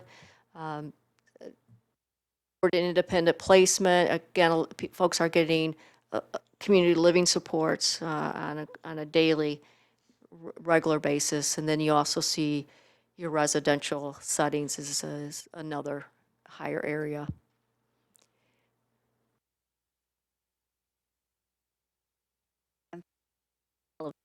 Extremely helpful. And I'm just wondering regarding the remediation required by provider type. Obviously, we wouldn't want to know who the provider is, but I guess the question is, do you know who the provider is so that if it, becomes a certain percentage, I guess, what do you do for that provider? Certainly, yes, we have to put that in what's our electronic system, and it also is indicated on the report of investigative findings. The other thing that we do is quarterly, we run the data to see is there any trending among a particular provider related to substantiations or issues going on. And if there is, we will address that. As Jean had mentioned, our rights specialists have geographic territories, so they get to know their providers, the homes, the individuals quite well, and so they're pretty in tune on what's going on, and they often will call Jean and say, hey, I want to give you a heads up because there's some things brewing here. How do you handle that beyond talking to Jean? Like, do you have to, I'm just wondering, like, what is the next step if there's a percentage that's from one particular provider? Well, sometimes Jean may go out and have a conversation with them. We may bring them in here. We coordinate with our service network team, our contracts team. There's been a couple agencies where we worked very closely with our QM and service network team to address some significant issues about some providers and met with them, next steps, course of action. Yeah. That's good. Sure. Probably know this, it's been a long day though. The slide before this, HSW, what is it? In the pie chart. The last slide. Perhaps have waiver services. Oh, okay.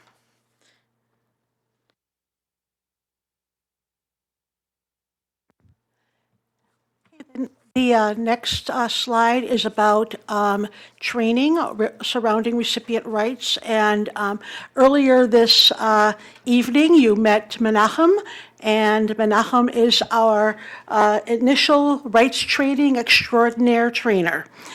He is responsible for a significant portion of the live initial recipient rights training that staff receive. We trained in fiscal year 19, just under 12,000 people, which is absolutely amazing. When we look at these totals, the face-to-face, the vast bulk of those trainings have to do with the initial recipient rights training, when somebody is coming in as a new hire staff into Oakland County. However, other trainings that happen with there, we have a lot of trainings that are done by our peer trainers that have to do with Tell Someone, and person-centered planning and dignity and respect that are done actually out at the service sites with the individuals that we serve. And then the training that we see up there for OCHN staff are things that my specialists get, that some additional trainings like mental health first aid, and those that have benefited the OCHN staff. The bulk of the online, actually all of the online training, those are the number of people that we have out there that log in and take the annual update training. It's a real significant number. We're talking about a lot of people out there that provide services. So that number has increased since last year, and I expect that it will continue to. All right. Questions? Okay. I don't think you've ever thought about doing this, but one of the things that motivated us to purchase this building was the fact that we were paying other locales for space to train. And has there any data been collected to be able to compare what we used to pay for outside space for training, compared to having our own building, having the facility, the money saved by Yeah. that? I think Christine, I was looking at Christine, because that's something she tracks, and I think she said we presented that at some point, but yes, there has been some tracking of that. I don't know what that number is. But yeah, it's, to have this facility, I mean, sometimes we have 40, 50, 60 individuals that come to those trainings. We host 2 to 3 a week. It's required that every staff that starts working in the public mental health system has training within 30 days regarding rights. One of the benefits of the Yeah. building, we don't always hear with the lack of capacity, but we don't always emphasize what we have gained in Right. being here, especially in the training Well, area. and in the Auburn Hills building, one of the biggest issues was our parking lot. Yeah. So you could limit Yeah. who you could have there because the parking was Pretty minimal. hairy on training days as So it is this here. This is a great building, so thank you so much for letting us move. So we do have that data, we can refresh it, maybe to be the full fiscal year 19 and let you guys know, great. because Christine does track that information. I wonder if it would be worth just reminding everybody that the initial training has to be an in-person training, and after that, you're eligible to Yes. renew annually online. But ours- the initial one has to be Yes. face-to-face. And ours is 4 hours. There is a very long list of required elements to that training that is required by the department. All right. Interesting to share with us at some point. So we had 4 outcomes that we were looking at in fiscal year 19, requested by the Recipient Rights Advisory Committee and other sources. We accomplished all of them. What I really wanted to comment on was number 2, we've been working with Detroit, Wayne, and Washtenaw CMHs to develop some consistent online training. So we did quite a bit of work with them.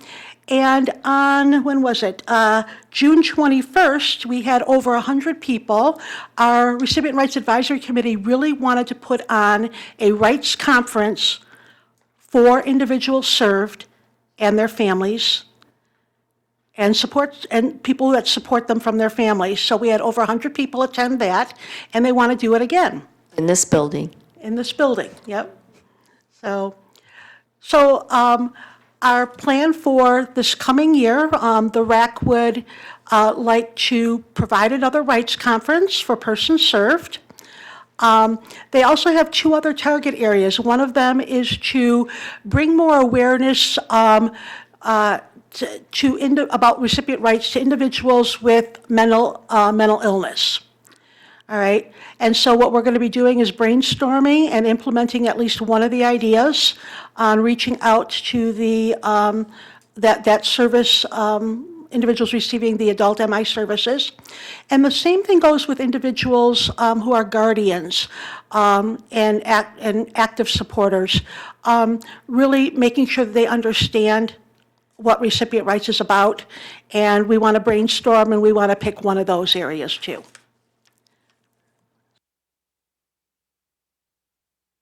And the RAC has just a few recommendations to the board. They're looking for necessary support of the Rights Office, and that you receive periodic reports and recommendations, and that you consider recipient rights-related topics in the board study sessions.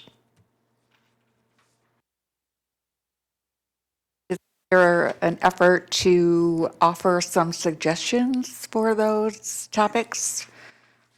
Will the Rights Advisory Committee maybe generate a list of topics that the board could look at to incorporate? Yes? Topic for the executive director to support. What exactly are you looking for? I guess you don't really have to say right now, but since we're in the middle of a search, being specific might be helpful. for Well, us. yes, it's someone who understands, appreciates, and supports the importance of rights within the public mental health system and the importance of the work that happens at this agency. And, Properly supports it budgetarily. budgetarily as well as intellectually and with ideas and various types of intellectual support.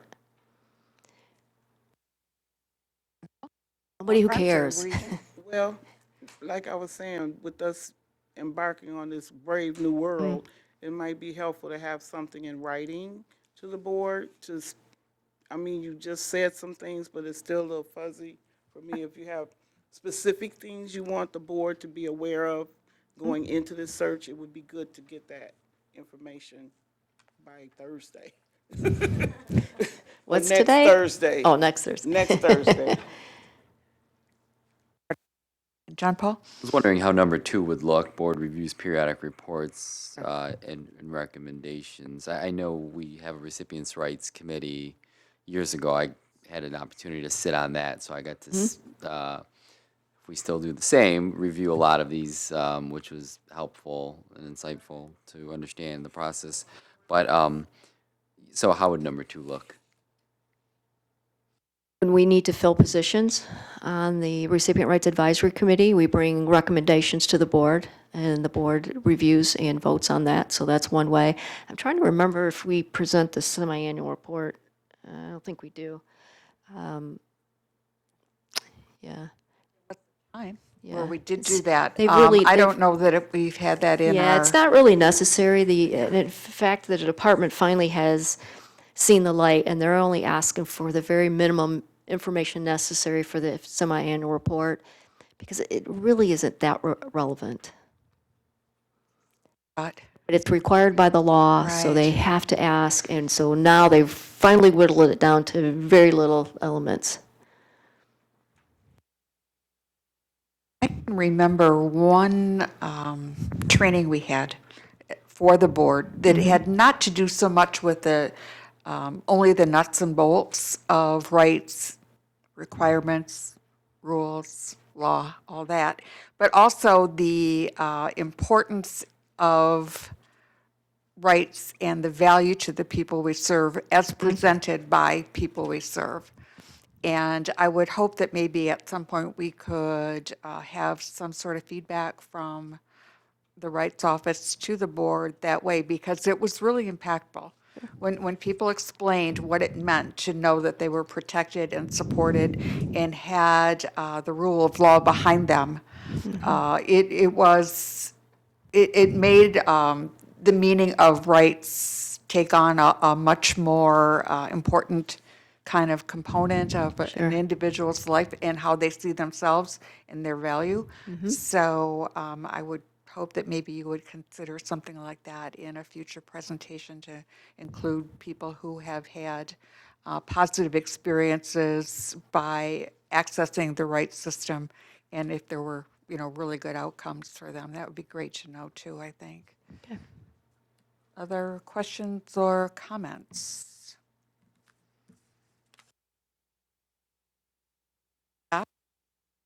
And I thank you so much. I think that you really put together a wonderful explanation of your rights, annual report for fiscal year 19. It was really extremely thorough, and you did a wonderful job, so just want to thank you. Thank you. Any other comments? These reports have come a long way. They really have. There was a time where it was not informational in the sense that it was just a high volume, and now the fact that you've been able to apply the information in a way that is just supporting the importance of rights is, I think, a really positive move. So thank you for that. And thanks for all you do, and thanks for. New board members, the online review course for recipient rights, I think it's still there. I don't know what boardables if we can get to it, but you can get to it from the main website. And we used to encourage all board members to do it once a year. And it takes about a half hour, if I remember, about a year ago. There is some preliminary information before you enter into the, it doesn't just leave you out there. There's, some information to review before you use the online. Any other questions or comments at this point? Thank you. We look forward to maybe having more interaction with the rights as we go along. Great, thank you. Thanks. Next item on our agenda is the study sessions for January and February. The plan is to have Blair Miller, who is our connection to the Hunter Group, the search firm, meet with us January 30th. And at that time, we will be discussing some of the fundamentals of the search. She has a point of view on how the search should be conducted and also has mechanisms for input from the board in terms of how to proceed with candidates. So it's a really important meeting. It's at 5 on January 30th, and I really encourage all of you, if possible, to attend because it's going to be very pivotal to how we proceed with the search. Questions? No. Okay. The next item is the February study session, and that is a bit of a follow-up to the presentation we had at the Committee of the Whole from our attorney Andrew Breggy, I believe, who helped us understand the distinction and between the roles of board members and the importance of the roles and responsibilities of the CEO. And at that time, I mentioned that the February study session would be, which I think is the 27th, I hesitate to put out the wrong date, but would be a perfect opportunity to review our bylaws and to see what revisions we want to make. At that time, we also considered the possibility of hiring a facilitator to help us through that process, and I'm interested in any discussion, pro or con, to having a facilitator for that discussion. Is there any thought that people would like to share at this point? Adam? If we have a facilitator, would it make sense for the facilitators from that Delaware group to come in? Because we still have existing. Oh, I'm not really sure what that arrangement was. There was supposed to be some follow-up from the university. That's a possibility. Are there other thoughts on facilitator? Then I'll jump in with. Would be extremely helpful. When you're dealing with so many different points of view and personalities, it can be challenging. And a facilitator would help to keep us on point. So I highly support that. I'm just wondering, do we have to do an RFP to get one? Or can we just I would hire love to one? address that in about 1 minute. If people have a strong feeling, plus or minus, to using a facilitator, I'd really like to hear that first, and then we can go into the more basics. All right.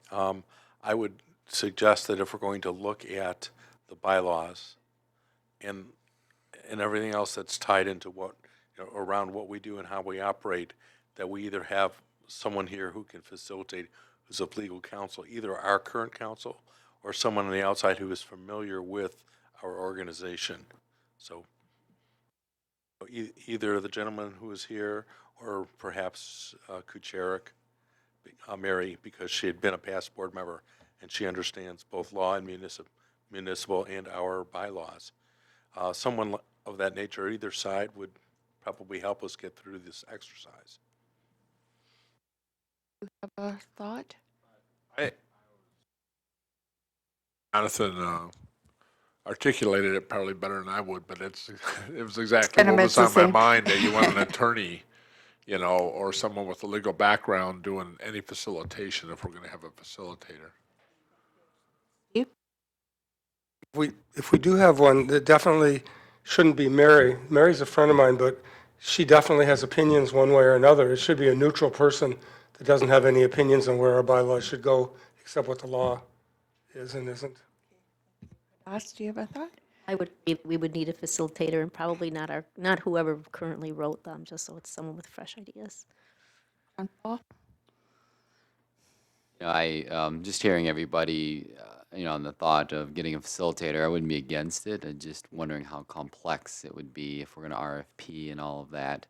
Sounds like if we have the University of Delaware, and we have hours or credits with them, but it sounds like we would want to have some legal counsel as well. So I'm open to either or, and just looking at the process as it comes. Sarah? I would agree, a facilitator would be helpful, but my thoughts are having someone, again, with legal background or knowing Michigan laws and regulations that would have the knowledge to. Thank you all so much, because what we have done, Anya and I did reach out to Andrew, and he would be available in February.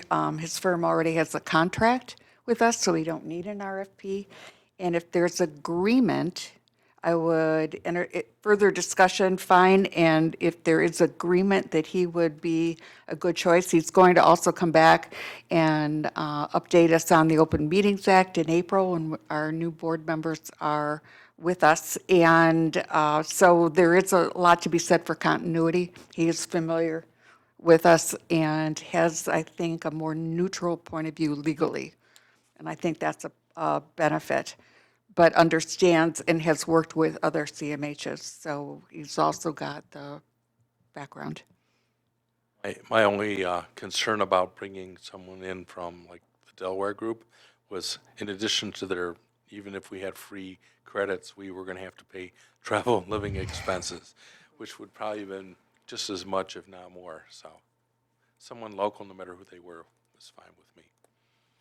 So I will put out the request. Is there a motion to approve Andrew Breggy as our facilitator for the review and revision to bylaws and policies? Steve, So move. is there a second to that? Or Patty's new. Okay.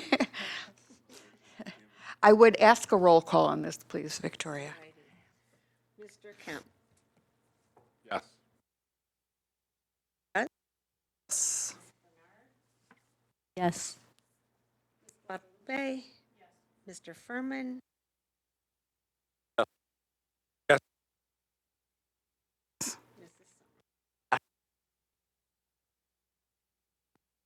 Thank you all. I think that's a positive move. The next item are reports from the committees, recipient rights. Jonathan?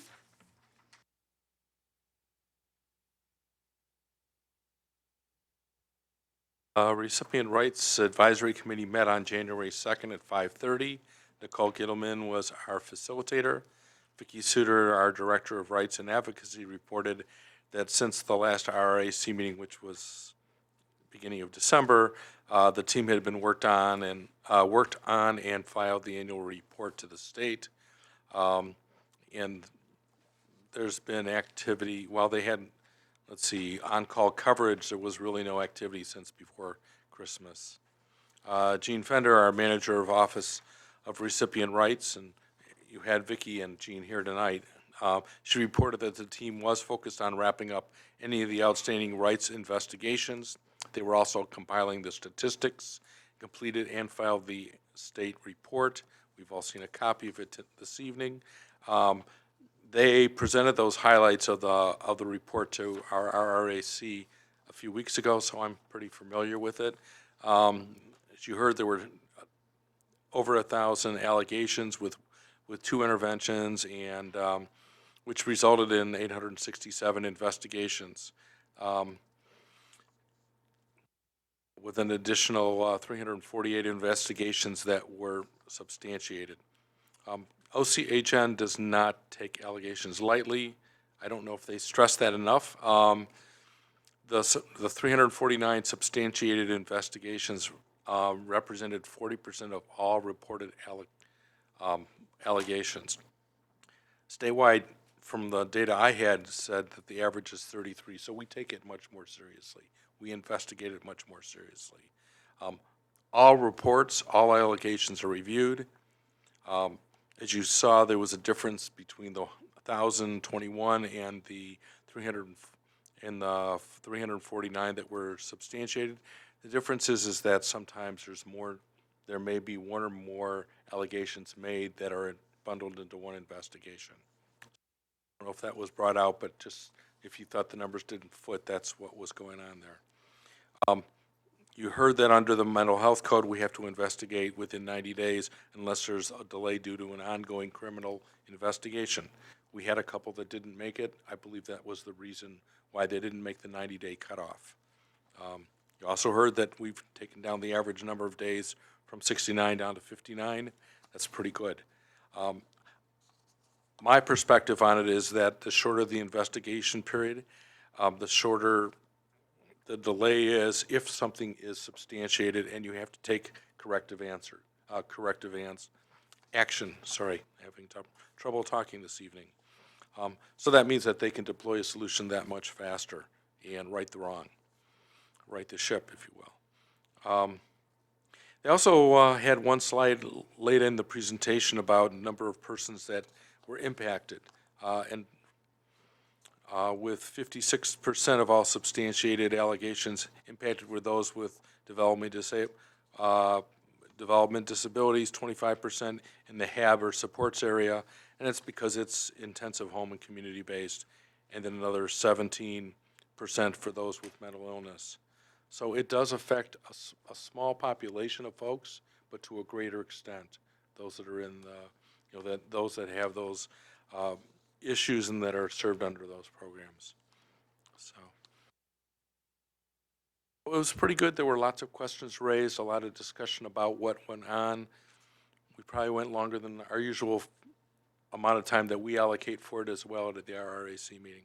So, and then we had a second topic, which I think falls in line with it, which is how to file a recipient rights complaint, which probably would have been one of the questions I was expecting someone from around here to ask, well, how do you do that? And actually, you can do that in writing, in person, by phone, via documentation, or even by fax. And there's a bunch of different numbers that are available, and they're on our websites, et cetera. Essentially, as Gene would say, we have no wrong door policy. It doesn't matter how you get the word out. If someone on this team or the organization hears about it, they're going to investigate. They'll find out whether or not it's covered. So that brings up another aspect, which is all allegations that are received are reviewed, but they're not always substantiated, number one, and number two, they're not always a covered kind of investigation. So we review them, but they don't investigate them necessarily. It matters if the person is receiving services from OCHN or if they're in the process of being onboarded. If the complaint is about, is related to the mental health code, and if it's a protected right, if it's a related service or issue within our own jurisdiction, meaning it's an organization that, it's a person that we provide services to, it's an organization we pay and is providing services, it's for services falling under the mental health code. So if it's not those things, we still, I say we, but it's really Gene's team, they still might take action to hunt down someone else that might be able to invoke the wrath of God, if you will. So, anyhow, I found it to be pretty interesting about the different ways to submit a complaint. And as well, I thought it was interesting that some of the folks on the RRAC talk about, because they're peers and they get out into the community a lot, they talk about teaching people or helping people understand what their rights are in the homes, in the organizations, and to help people understand that there's a lot more going for them than not, that there's no, it's sort of like whistleblowers. You can make a complaint and there's no retribution. In fact, the mental health code frowns on that, and there's substantial penalties if there is retribution on someone that files a complaint. So, anyhow, I thought those were very interesting. There was no site report because we met on January 2nd, so it was right after New Year. But I'm sure that we'll make the schedule as usual, and there was no appeals report. The next meeting of the Recipient Rights Advisory Committee will be on Thursday, February 6th at 5:30. Judy, I understand you'll cover for me because I'm out of town. Thank you. Any questions for Jonathan regarding his Recipient Rights Advisory Committee report? Okay, Melchiah, Citizens Advisory Committee report, please. Seem to be having a really difficult time. I forgot to do my report last month. I have November's, but I'm so used to going to the CAC after our board meeting that I didn't go to the meeting that was last Wednesday. So I don't have notes from that meeting. But Mike has graciously offered to help me out with that, so I'll be giving that report next We'll look forward to that then. I And still have do you want to give your, December. okay, great. The meeting was called to order by the chair, Glenda Vidash. Introductions were made by all attendees. The minutes of November's meeting were approved. In public comment, Mike Daly and Malchiah Newman discussed the upcoming changes that were taking effect on January 1st. Two persons on the Healthy Michigan Plan concerning work requirements. It was stressed to the members to share with others on the HMP that they needed to file correct documentation to establish that they were exempt from the monthly requirements of working, volunteering, and/or work-related activities for at least 80 hours each month. Letters have gone out to people from the department, but the need to follow up with those affected was stressed. Those who had questions or needed assistance were encouraged to contact the Department of Health and Human Services directly or their case manager at their provider agency for assistance. Next, the election of officers took place. Ballots were distributed to voting members to vote for chair and vice chair. Once the ballots were counted, it was confirmed that Lois Schumann was voted in as chair and Victoria Peterson was voted in as vice chair. Lois addressed the members by thanking them for their support, and she expressed her gratitude for the opportunity to serve in this capacity. The OCHN Director of Training, Trish Zazumbo, I hope I said that correctly. If not, charge it to my head and not my heart, presented on the Person-Centered Plan Survey. She showed an example of the survey for everyone to see, and I should have put on there on the monitors, so they could better understand what was being asked of them and how to best answer the survey questions. Tricia stressed that OCHN is committed to improving the quality of the PCP process for the people we serve and to provide additional training to staff in our network so that the PCP process would be improved and more effective. Mike Daly spoke about the presentation that was given to the legislatures by Director Robert Gordon concerning their plan for system transformation of the current community mental health statewide. There are still many unanswered questions on how this new system is going to be implemented and how the changes would impact the people and families who are served by the system. Members were encouraged to stay involved, educated, and prepared to advocate when necessary. Finally, COO Kathleen Kovac stopped by to thank the members for all their hard work and dedication to the CAC committee. She shared many memories of how working with the members of the CAC and other committees and work groups had enriched her life in a personal way. She encouraged us to stay true to the mission and stay involved, and whenever possible, speak up and let our views be heard. She will be greatly missed. Her last day is January 3rd. 2020. Member reports were given by Easter Seals Adults, CNS Healthcare, TTI, CNS Healthcare Anti-Stigma Program, and Our House Clubhouse. Malchiah gave a brief update on the current CEO search being conducted by the board. The meeting was adjourned. Respectfully submitted. Thank you. Are there any questions for Melchiah regarding her report? Since there was no meeting and Dr. Klotz isn't here, we will not have an Oversight Policy Committee report. We'll move on to the Director's report. Anya? Good evening, everyone. As you guys recall, the last director's report was a reflection of kind of the accomplishments of fiscal year 19, well, calendar year 19. And so it was definitely good to have some time to reset and refocus all our energy. I can speak for myself in saying after a week and a half home with my children, I was ready to come back to work. So as Melchiah mentioned, as all of you know, there's a lot of buzz going around right now about the systems change and the potential changes that impact all of the people we serve. And both myself and many of the other leadership team here have been at the table for as many conversations as we can and continue to do so. We've met directly with Director Gordon, we've met with his staff several times, and what seems to be the most consistent message is that they don't have all the answers yet. And so what we've committed to doing here internally and as we speak to you all is to not to sit and speculate what if and what could happen and those types of things, but to really focus our energy on educating them and helping them understand the system and making sure they really have the best interest of the people served and they're hearing the voices of people served. And that's really our goal for the next several months, is to focus on that. We do know a few things about the plan very specifically, that they are intending to carry out the values of the public system, being person-centered planning, self-determination, community-based services, recovery-oriented systems, evidence-based practices, and cultural competency.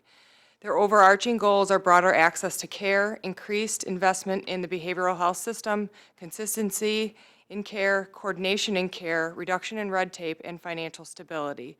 So as we continue to go forward learning about the systems transformation, we hope that everyone will join us in helping to educate anyone involved in developing this and participating when and where we can to make sure that they understand the impact to people served. As I mentioned, they don't know many of the answers yet, but we're hopeful that as we continue to build relationships with them, that they'll call on us to help educate them and make sure that they're really listening to the voices of people served.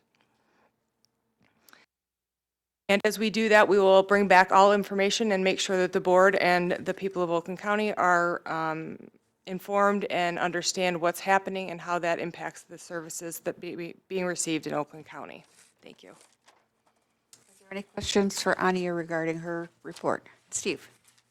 Yeah, Anya, how realistic do you think 3 years, 2.5 years from now is? I mean, to me, it looks like about a 7-year project. So I think I think everyone at the moment it was delivered does think that the timeline is very aggressive, especially given that Director Gordon and his staff are very new to Michigan and to behavioral health. I think especially not knowing some of the nuts and bolts and the amount of outreach and education they do have to do to operationalize this, I do think it's aggressive. I think there are a lot of politics involved, and given the timing of it, they're intending to try to get as much done as they can while with a Democratic governor. And so, unfortunately, politics plays a far bigger role in much of this than I think any of us wish it did. But I would say that it's definitely tied to that, and we're going to continue to watch that. But I think it's aggressive, to say the least.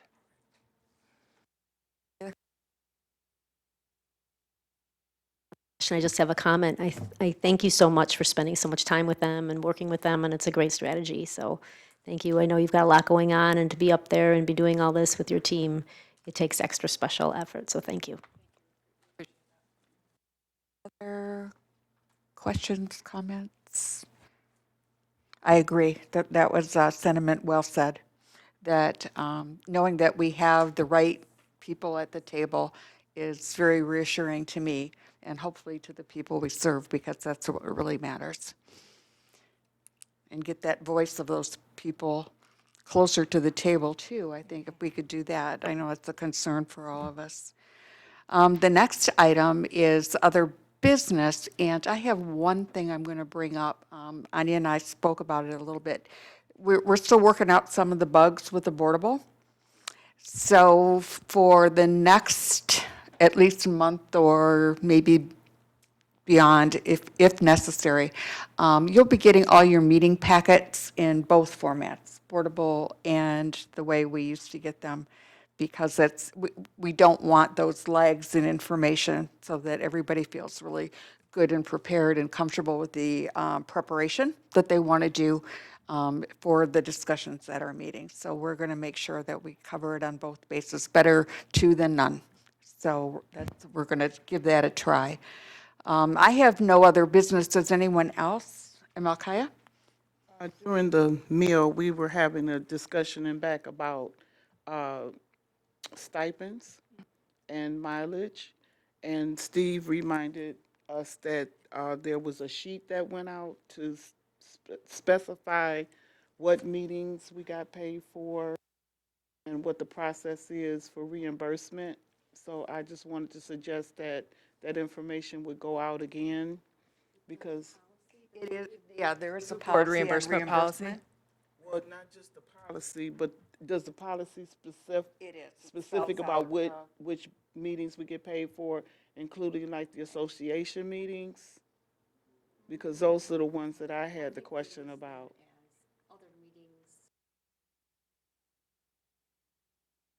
does elaborate. It doesn't just say there will be.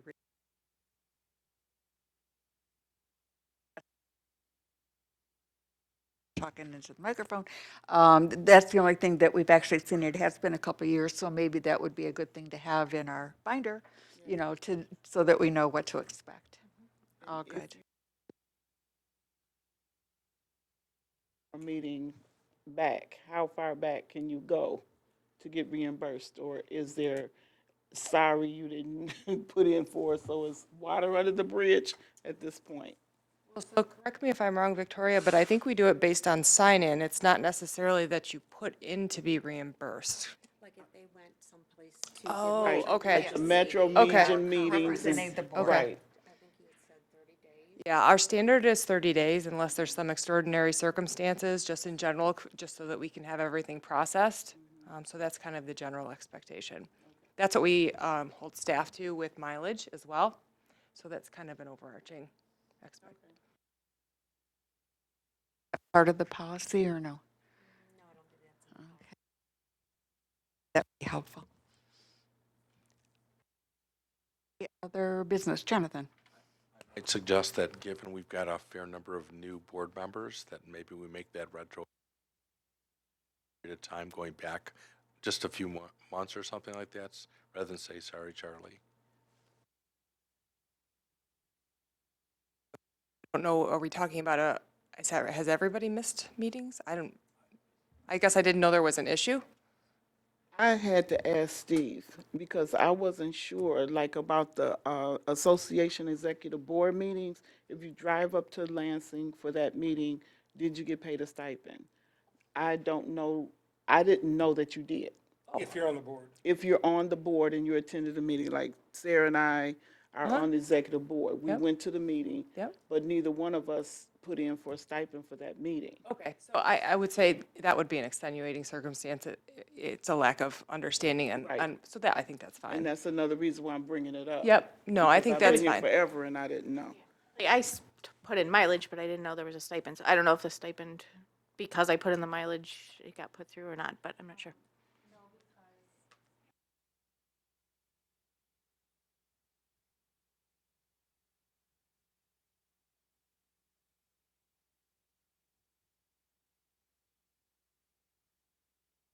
I mean, I turned in the mileage form, but I didn't know what to put with that, I guess, other than the So mileage form. why don't we get the policy out to you, and then if everybody can let us know if there's anything missing that you attended that you think should have gotten paid for and didn't, and let us know, and we'll clear it all up and then go fresh from after that. Does that sound reasonable? Okay. Anyone else have any other business? Next item is our second opportunity for public comment. Is there anybody who'd like to speak at this time? Not seeing a rush, okay. The next item then is board member comments. I'll start with Sarah. Do you have anything that you'd like to Not a requirement, but I would just say, I thought tonight was a very productive night, again, from the beginning of stories that inspire hope all the way through the end. So I thought it was everyone brought a lot to the meeting, and I appreciate all the information, financial reports, and the new model with the graphics and the visuals I found very helpful, and just a lot of great information tonight. So I appreciate everyone's hard work in getting that together and sharing with the group. Like boardables, that's it. No, for both of these. Boardables, I really like it. And I was talking to Sheila. I noticed that the stuff that Anya sent out, there was a mix-up, must have been sent out differently because I could get it on my computer, but not on my cell phone. And Sheila couldn't get it on my cell phone either. I think it's totally user error on my part. Like the attachments for this board meeting, there were 6 or 9 of them. Those all came through good. So however those get sent out is how we should send attachments out. I need extra help since someone else telling Christine me. even put an explanation out, and I got the explanation, but still not the attachments on my phone.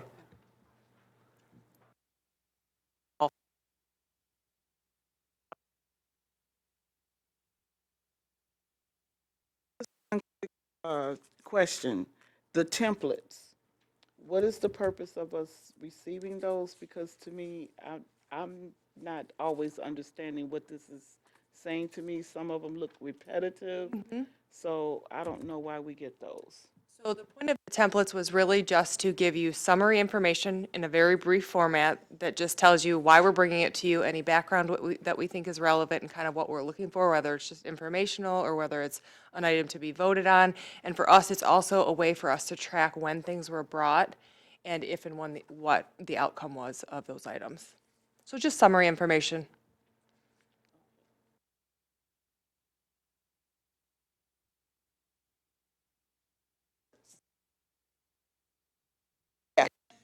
Pat? I thought the information was very good. I'm looking forward to the, what do you call it, Indoctrination meeting or whatever. Orientation? Because, I could have fired off 50 questions during the financials, but we'd be here till 2 in the morning. So I'm looking forward to that, so I can get educated on some of the verbiage and some of the acronyms, and I've read the book, but having someone talking to is easier for me. So, but it was a very good meeting. I appreciate it. Else off, you can tell. Jonathan? I understood that. Adam? So a lot of the comments from in the past minutes. Thanks to staff from top to bottom tonight, not only for Menachem with the story that inspires hope, but also the financials and the update on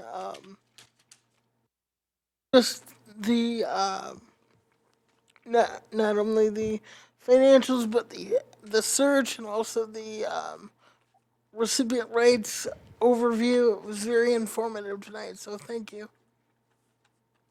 Thank you. I would just say that I appreciate the discussions at these meetings. I love the participation, and I think we all do get so much from being together and hearing the information and being able to bring forth what our issues and concerns are.